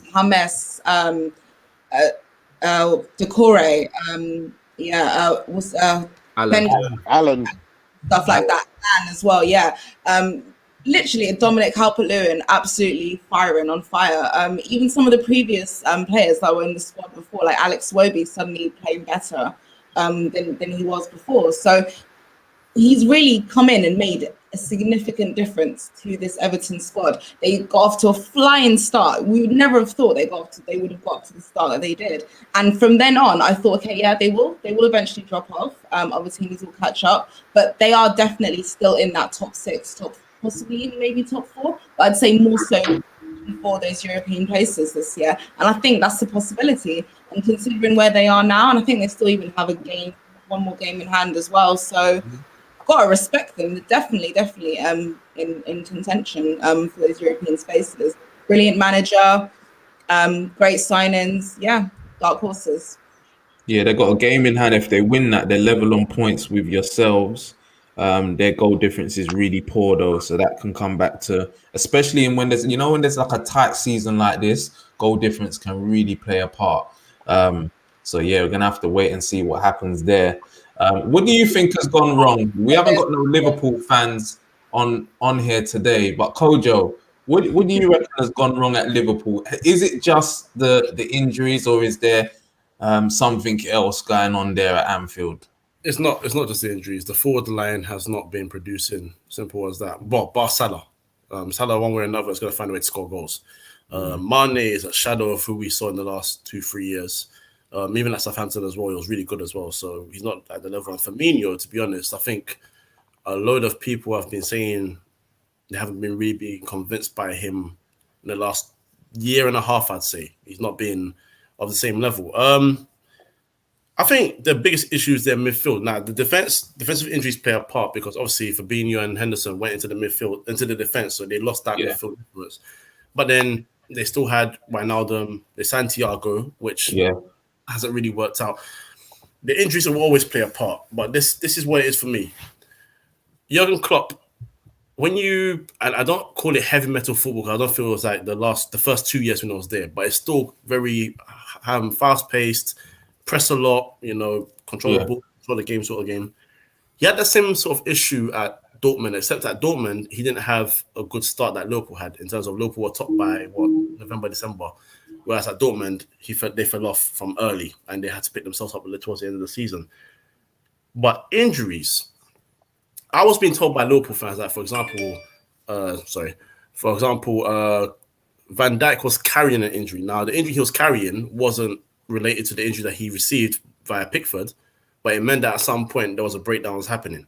Okay. Joe Gomez has had major injuries in the past, and he's been injured here and there. So he's not someone that he's a good defender, but he's not someone you can particularly always feel that you can rely upon. Same thing with Matip, injury prone. So for me, it was okay. You have won the league last year. Before that, you won the Champions League. You need to build on that. Add a little bit more depth. You went for a left back, good. Someone there for Robertson. Right back, you've got Trent, but if Trent goes, there's a young guy that played last year. I forget his name. It was quite decent. Nico Williams. Yeah. He was decent. It was decent over there. So there's no issue over there. You can put him in here and there. He carried himself quite well. But at the back, apart from Van Dijk, you don't have a reliable backline. And that started to cost them bit by bit. And where I feel like they've made the biggest mistake is spending that money on Kabak. Semps, you know how I feel about Bundesliga defending. That's every single defender in that defense. I was asked by my boy Manny. He asked me, so what, are you not upset that you couldn't get Upamecano? I said, let's just say I was delighted to hear that he went to Bayern Munich. That's how I feel about the defending in that league. None of them are good. I'm just going to say it's harsh, but I'm saying it with my chest. I don't look at them and I don't feel any level of comfort watching any defender in that league, because the way they defend in that league is always high line and there's too many one-on-ones. There's too many one-on-one situations. It's a bit too easy to score goals in that league. That's why you're seeing Bayern Munich shipping 3 goals against Belfield and then losing just this weekend as well, again, shipping goals again. The team that's supposed to be the best in the league, they will win the league again. But if that's a top team conceding goals like that, I have to look elsewhere. And if anyone saw Schalke and you saw Kabak, you knew for a fact that Liverpool should have gone nowhere near that boy. And again, I'm delighted they've signed him because they have not improved their defensive situation at all. Quite frankly, I will be praying for Fabinho and Henderson to come back so that he can sit on the bench. It's like that. Wow. But look, the main issue for them is they're just not clinical enough. Despite the injuries, they are still creating chances. They're just not putting the ball into the back of the net. On that though, are they creating chances? Not to the same volume as they did before, but they're still getting chances enough to make some sort of difference in the game. In my opinion, I don't know. I don't think they are.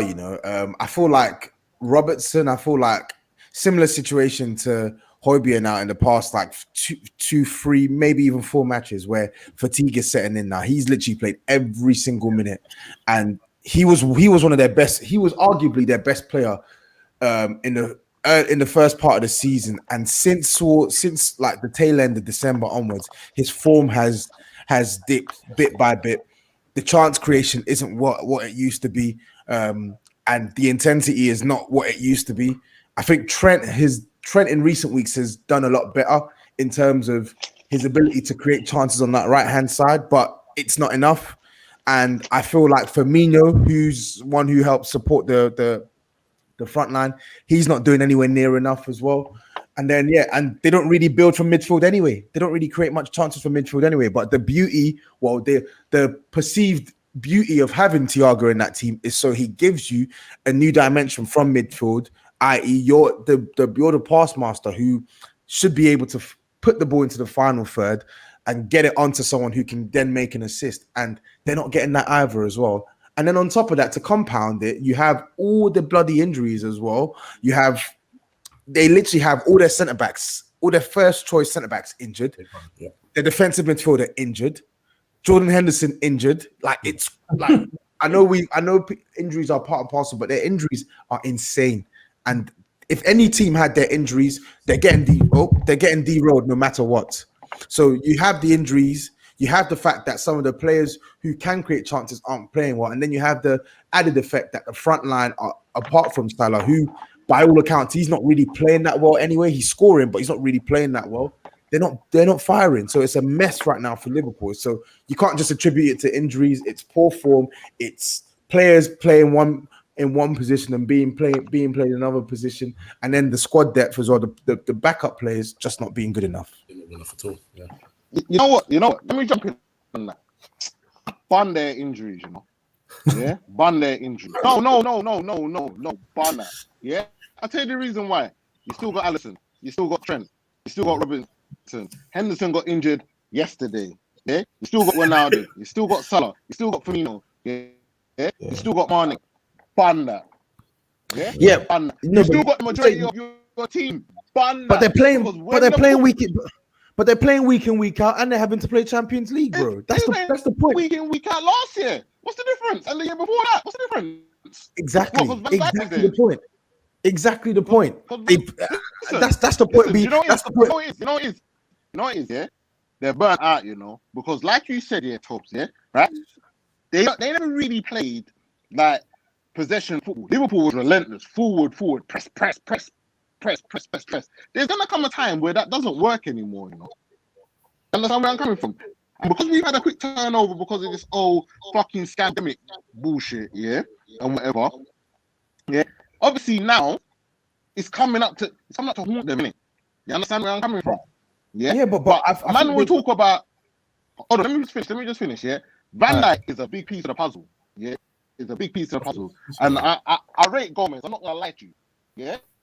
I rate Gomez, but why hasn't Klopp, and this is a question we have to ask again, wonderingly, why hasn't Klopp invested in the team more to go forward?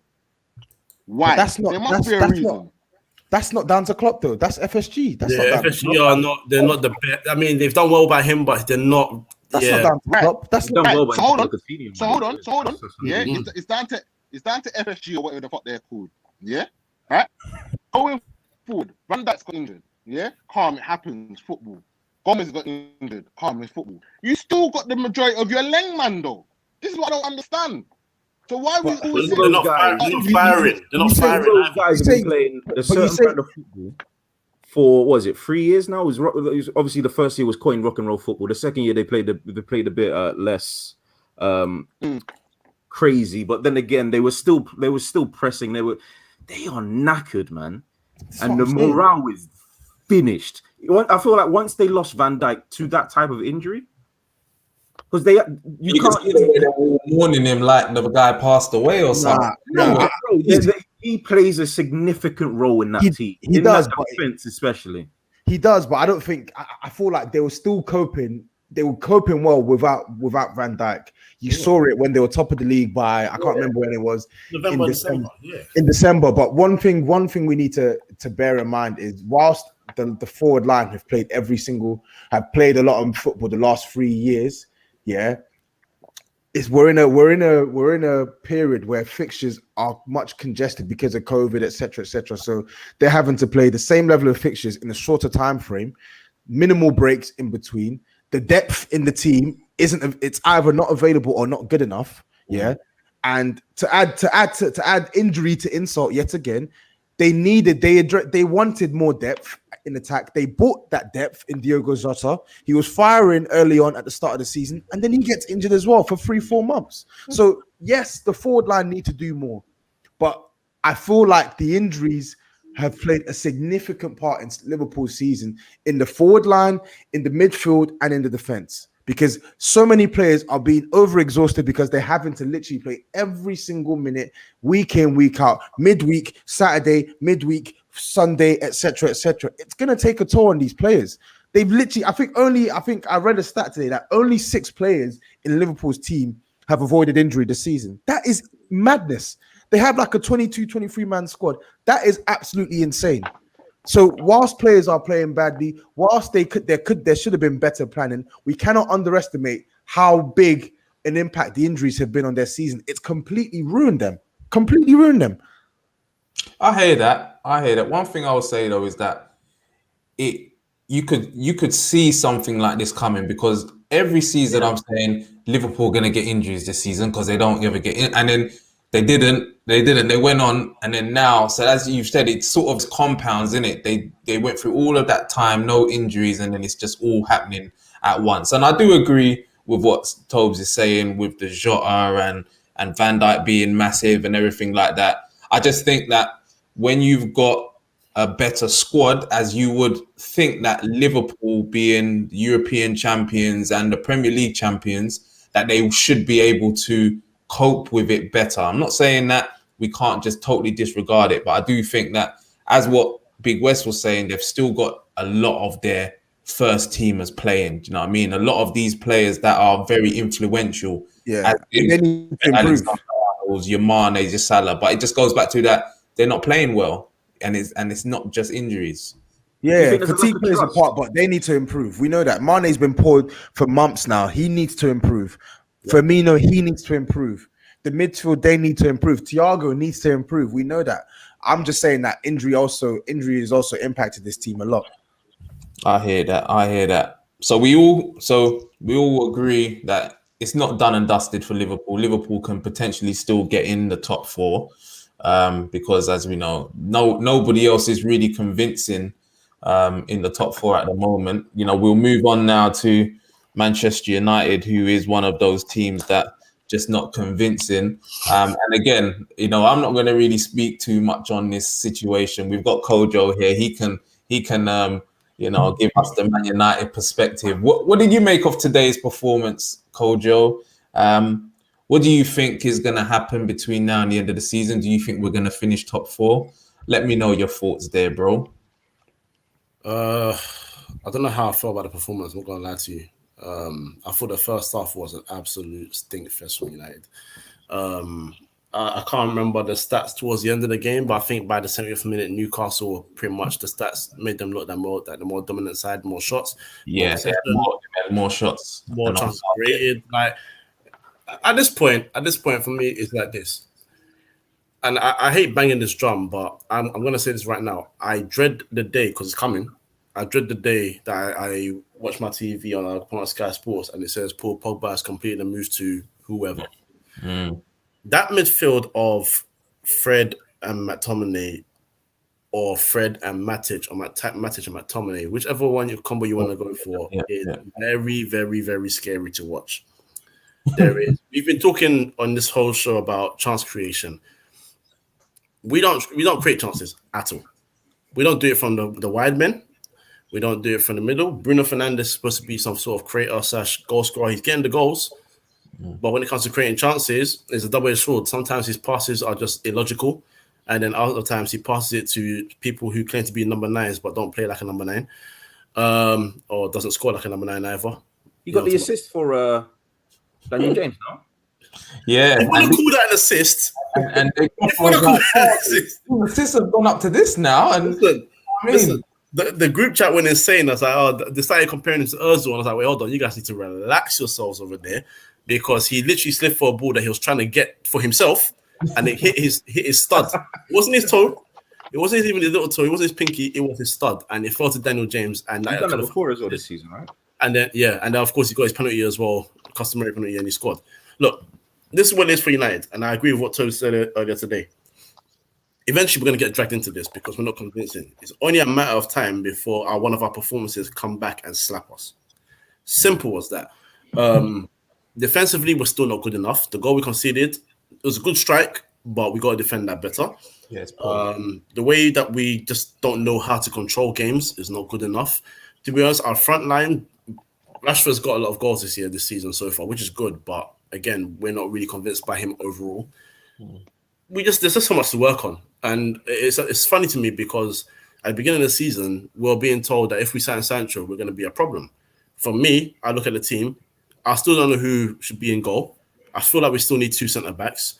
I still feel like we need 2 centre midfielders because Pogba is leaving, and we still need a right winger. And for me, we still need a striker. So that's still a lot of places to fix for a team that needed one player to compete for the title. That's nonsense. You know what I'm saying? So, look, today's performance was average, but you should be beating Newcastle, depending on regardless of how you play. Newcastle are just not good enough. You should be beating Newcastle. That's just what it is. As simple as that. And we did that, but it's only a matter of time. And I hope I'm wrong, because I want to finish in the top 4 comfortably. But if we get dragged into this whole race, I am not going to feel any level of confidence whatsoever, because I don't trust the team. And I still don't trust the manager. I still don't trust him, despite what he's doing. He's doing well. He's finished second in the league, but United are not a convincing team right now. So that's what it is. And United fans need to wake up to that. And I think if we somehow fall out the top from here, it will really wake up a lot of United fans and let them realize, oh, wait, hold on. This team isn't as good as I thought it was, because United fans are still a bit too chesty about how they do it, because they finished second despite the fact that they were 1 point away from qualifying out of the Champions League and they're now sitting in the Europa League. You know what I'm saying? So we'll see what happens at the end of the season. But right now, I'm still not convinced. This is the same old United, isn't it? Heritage. United. Lambs, what are you making us? What's happening over at Old Trafford there? Do you think, you know, we've spoke a lot about obviously the chance creation and even at your own club.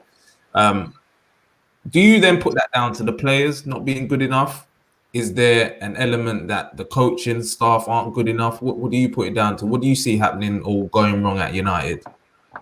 The thing is with United, and it's been an ongoing problem ever since Alex Ferguson left, poor appointments following his retirement, him leaving the club, wasting money on signings that are not good enough, don't fit into the team, signings that previous managers have made that the new manager just has no place for these people in his new team. Because let's not forget, there's been some pretty high quality players that have walked through at United since Alex Ferguson's left, and we've seen them flop, and we've seen these managers flop as well. So, and that a lot of that is down to, again, board not having a director of football, having somebody in charge of transfers who doesn't know anything about football and what they're talking about. The manager, in my opinion, not good enough. It's been 4 semi-finals that you've been knocked out of. This tells me this manager doesn't have the mentality,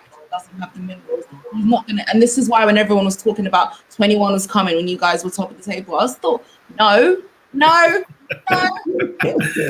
Doesn't have the mentality to even push you past that semi-final stage and get you into a final of a cup competition.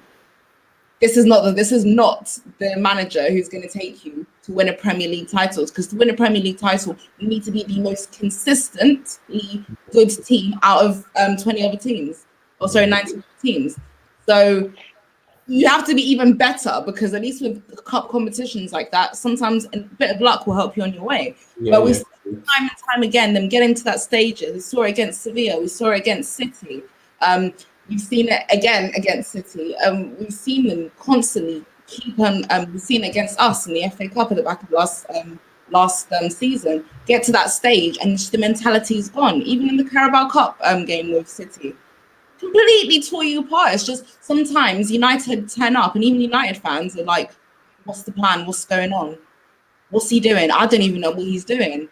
And I do really, really, really feel bad for Pogba and the stick that he's received at his time at United, because you can clearly see there was times there was so much pressure because he himself was carrying that midfield and it was just full of shit all around him. And now, finally, you saw United bring in a player who's just as quality as him in Bruno Fernandes, but that's about it. Everybody else in that midfield needs to go. Not good enough. Like you said, Fred, McTominay, Matic, not good enough. And even Mata, as like an attacking midfielder, he's getting too old for me, in my opinion. So these are all players that you need to be pushing out of the squad. Rashford, sometimes I'm looking at him and it's like he's looking like, you know, prime Mbappe, and other times the touches, poor touches. Ball's getting away from him. Sometimes, you know, he has a one-on-one chance and just blunders it. I'm just kind of like, what's going on? Martial, not good enough. There's just so many. Wait. Lambs. Can you say that again, please? Why are you chiming in for? That Martial bit. Can you say that again, please? Because that's how beautiful. Martial, not good enough. You actually cannot defend Martial. That's poetry. He's been horrendous. Terrible. Horrendous. Since the last member of Martial FC, to be honest with you. How can you defend this? No, I'm not defending it. So, but I'm not going to say he's not good enough. I don't believe he's not good enough. I just think I think that. Anyway, I'm not talking about Martial. I'm not talking today because I'm going to be here for too long. I'm not talking. But no, Man United, for me, Man United, we're just like the rest. Like we spoke about Spurs, we spoke about Chelsea. We're no different. We lack ideas, we lack attacking threat, but what we do have, what I think is different to other, well, it's the same with Spurs. Spurs have got Langman, as what Big West will say, that can produce moments of brilliance. They're probably just not doing it at the moment, but we have those players that have dug us out of a hole.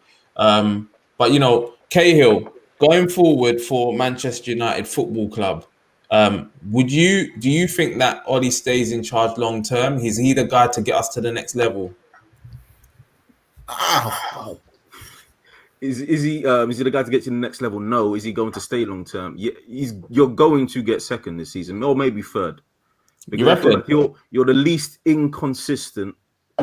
You're the least inconsistent team out of everybody in that top four right now. West Ham, West Ham are quite consistent, but then against West Ham, so you never know.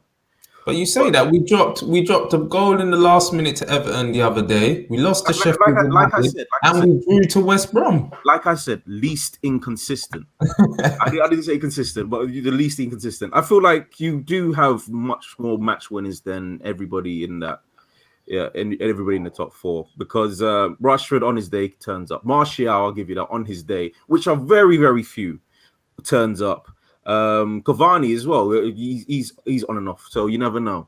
But yeah, Kojo's boy. You're low. But he's got more goals than your boy, fam. But I just don't see him going anytime soon, because why would they get rid of him? You're getting top four. That's what they want. That's true. So why they get rid of him?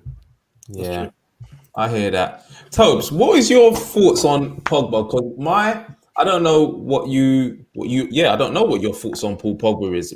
I've always believed that, we see Bruno come in now, and everybody's like gassed over Bruno, but Pogba never ever played the role that Bruno is playing. Like he never had that freedom. What is your thoughts on Pogba's time at Manchester United and him possibly leaving?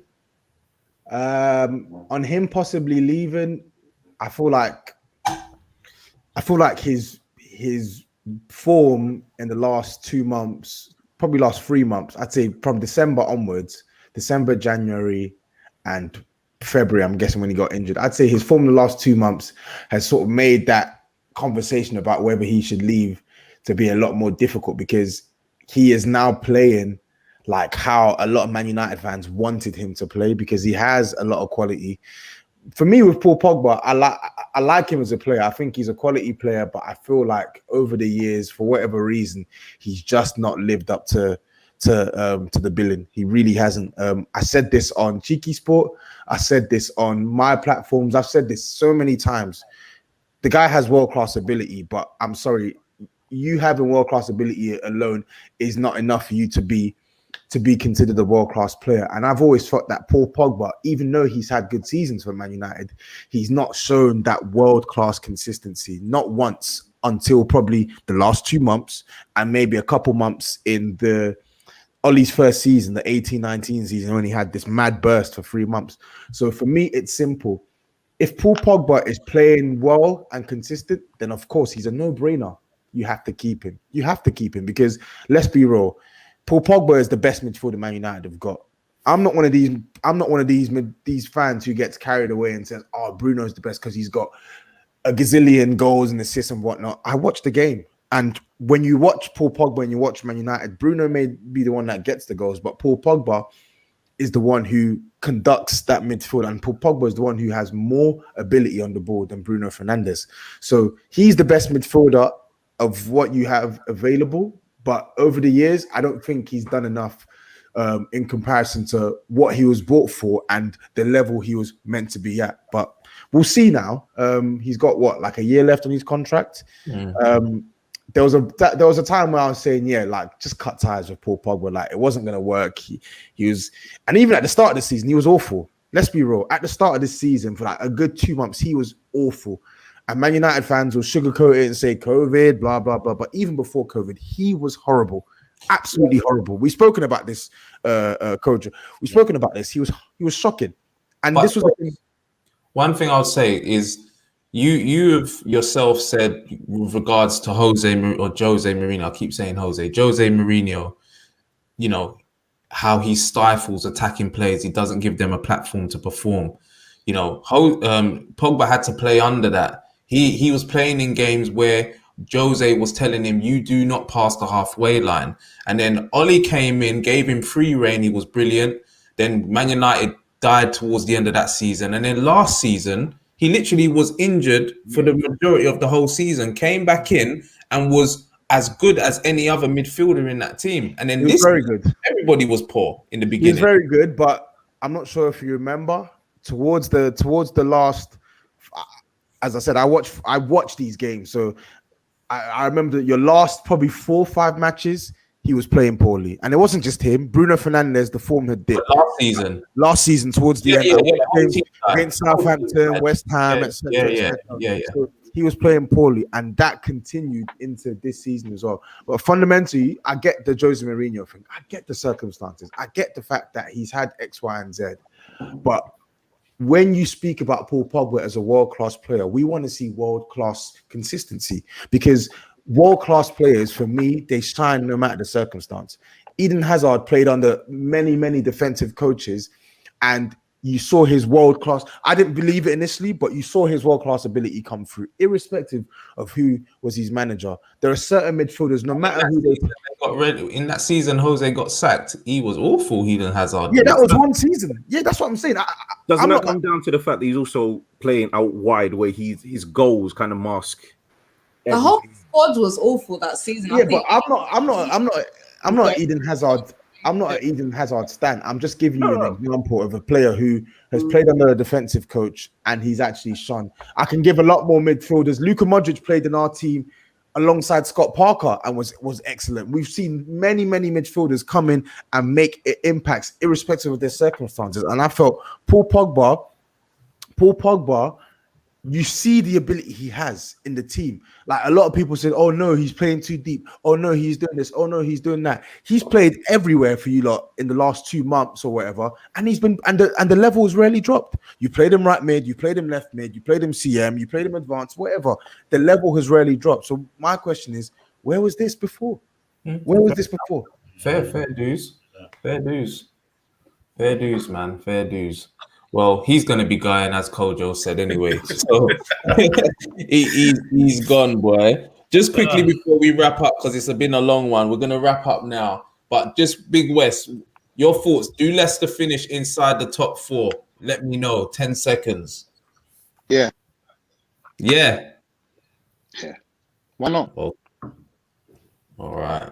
I haven't got a rebuttal to that. No, I haven't got anything to say. Why not? They probably do, to be fair. They probably do. What have they got to play for? Yeah, they're in Europa, but what have they got to play for? If Leicester don't finish in the top 4, you'd be like, it's Leicester. Leicester finish in the top 4, you say they've had a good season. No? Yeah. Let us know in the comments as well. Do Leicester finish in the top 4? Because they got another win today. They could. I want them to. I want them to as well. I want them and West Ham. And West Ham. Yeah. If West Ham finish even in the top 6, does David Moyes manager of the season? Oh shit! I have to. Are you gonna make me admit this live on YouTube? I feel like top 4, yeah, definitely bang on. Manager of the season. Top 6. If he gets top 6, if he gets West Ham, considering they were in a relegation battle last year and this come up has suddenly got him European football.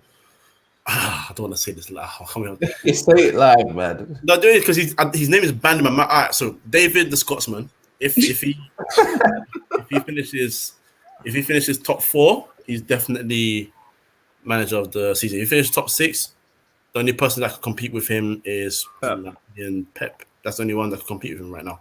Everyone else, yeah. I mean, and I'll put Brendan Rodgers in that as well, just because I feel like his squad management of the team this year has been better, considering how many injuries they've had.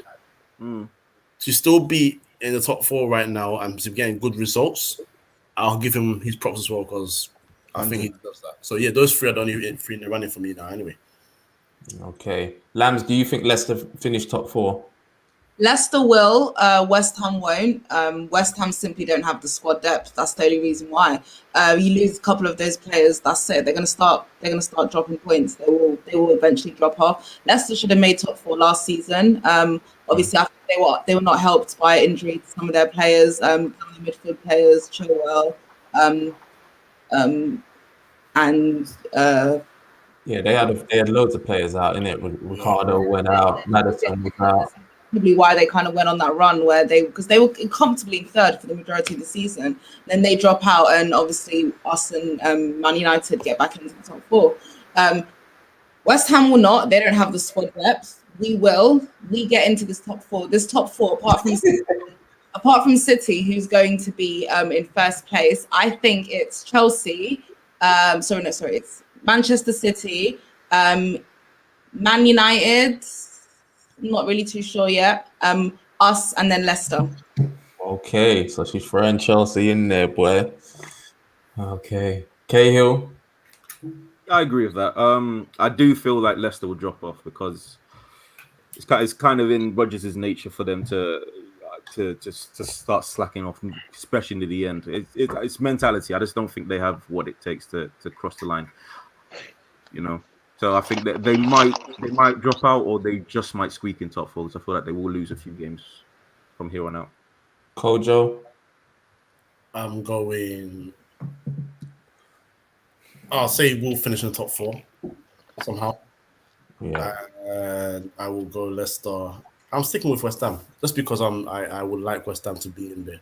That East Ham will leave.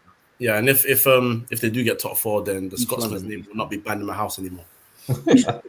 And Tobs, what are your thoughts? Top 4, Leicester get in there? I can't call it, man. I genuinely can't.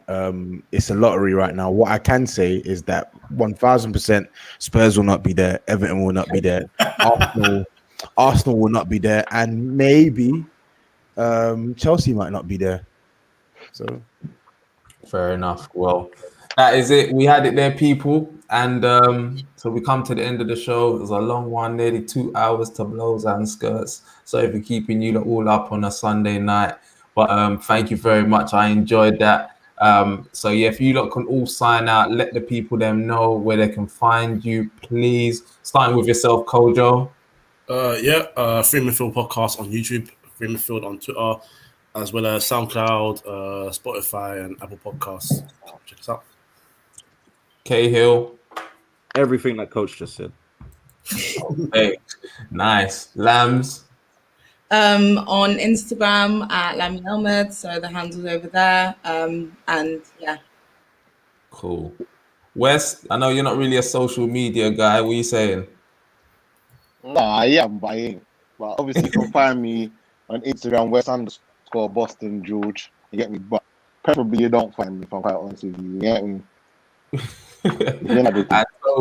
Where can they find you? I know you got various different platforms. Let the people them know. Touchline Fracker, and also my personal YouTube channel, just Tapin Tobs. Same name on Instagram, same name on Twitter. So yeah, follow me if you want to hear more moans about Mourinho. Wicked. And as always, people, the links will be in the description to all of their platforms. As I said, it was one of these moments where I had to look at my panel and be like, yeah, man, I enjoyed this. You know, everybody knows their football, and sometimes on here it's always too much agreeing. So today we had a little bit of disagreement amongst the people there, amongst the pundits, which is always good, but we all respect each other's opinion. But yeah, I just want to thank you all for coming on. I really appreciate it. I appreciate your time. So thank you very much. So this was Everyone's a Pundit, episode 63. These were my pundits. Until next week, we are out. Peace.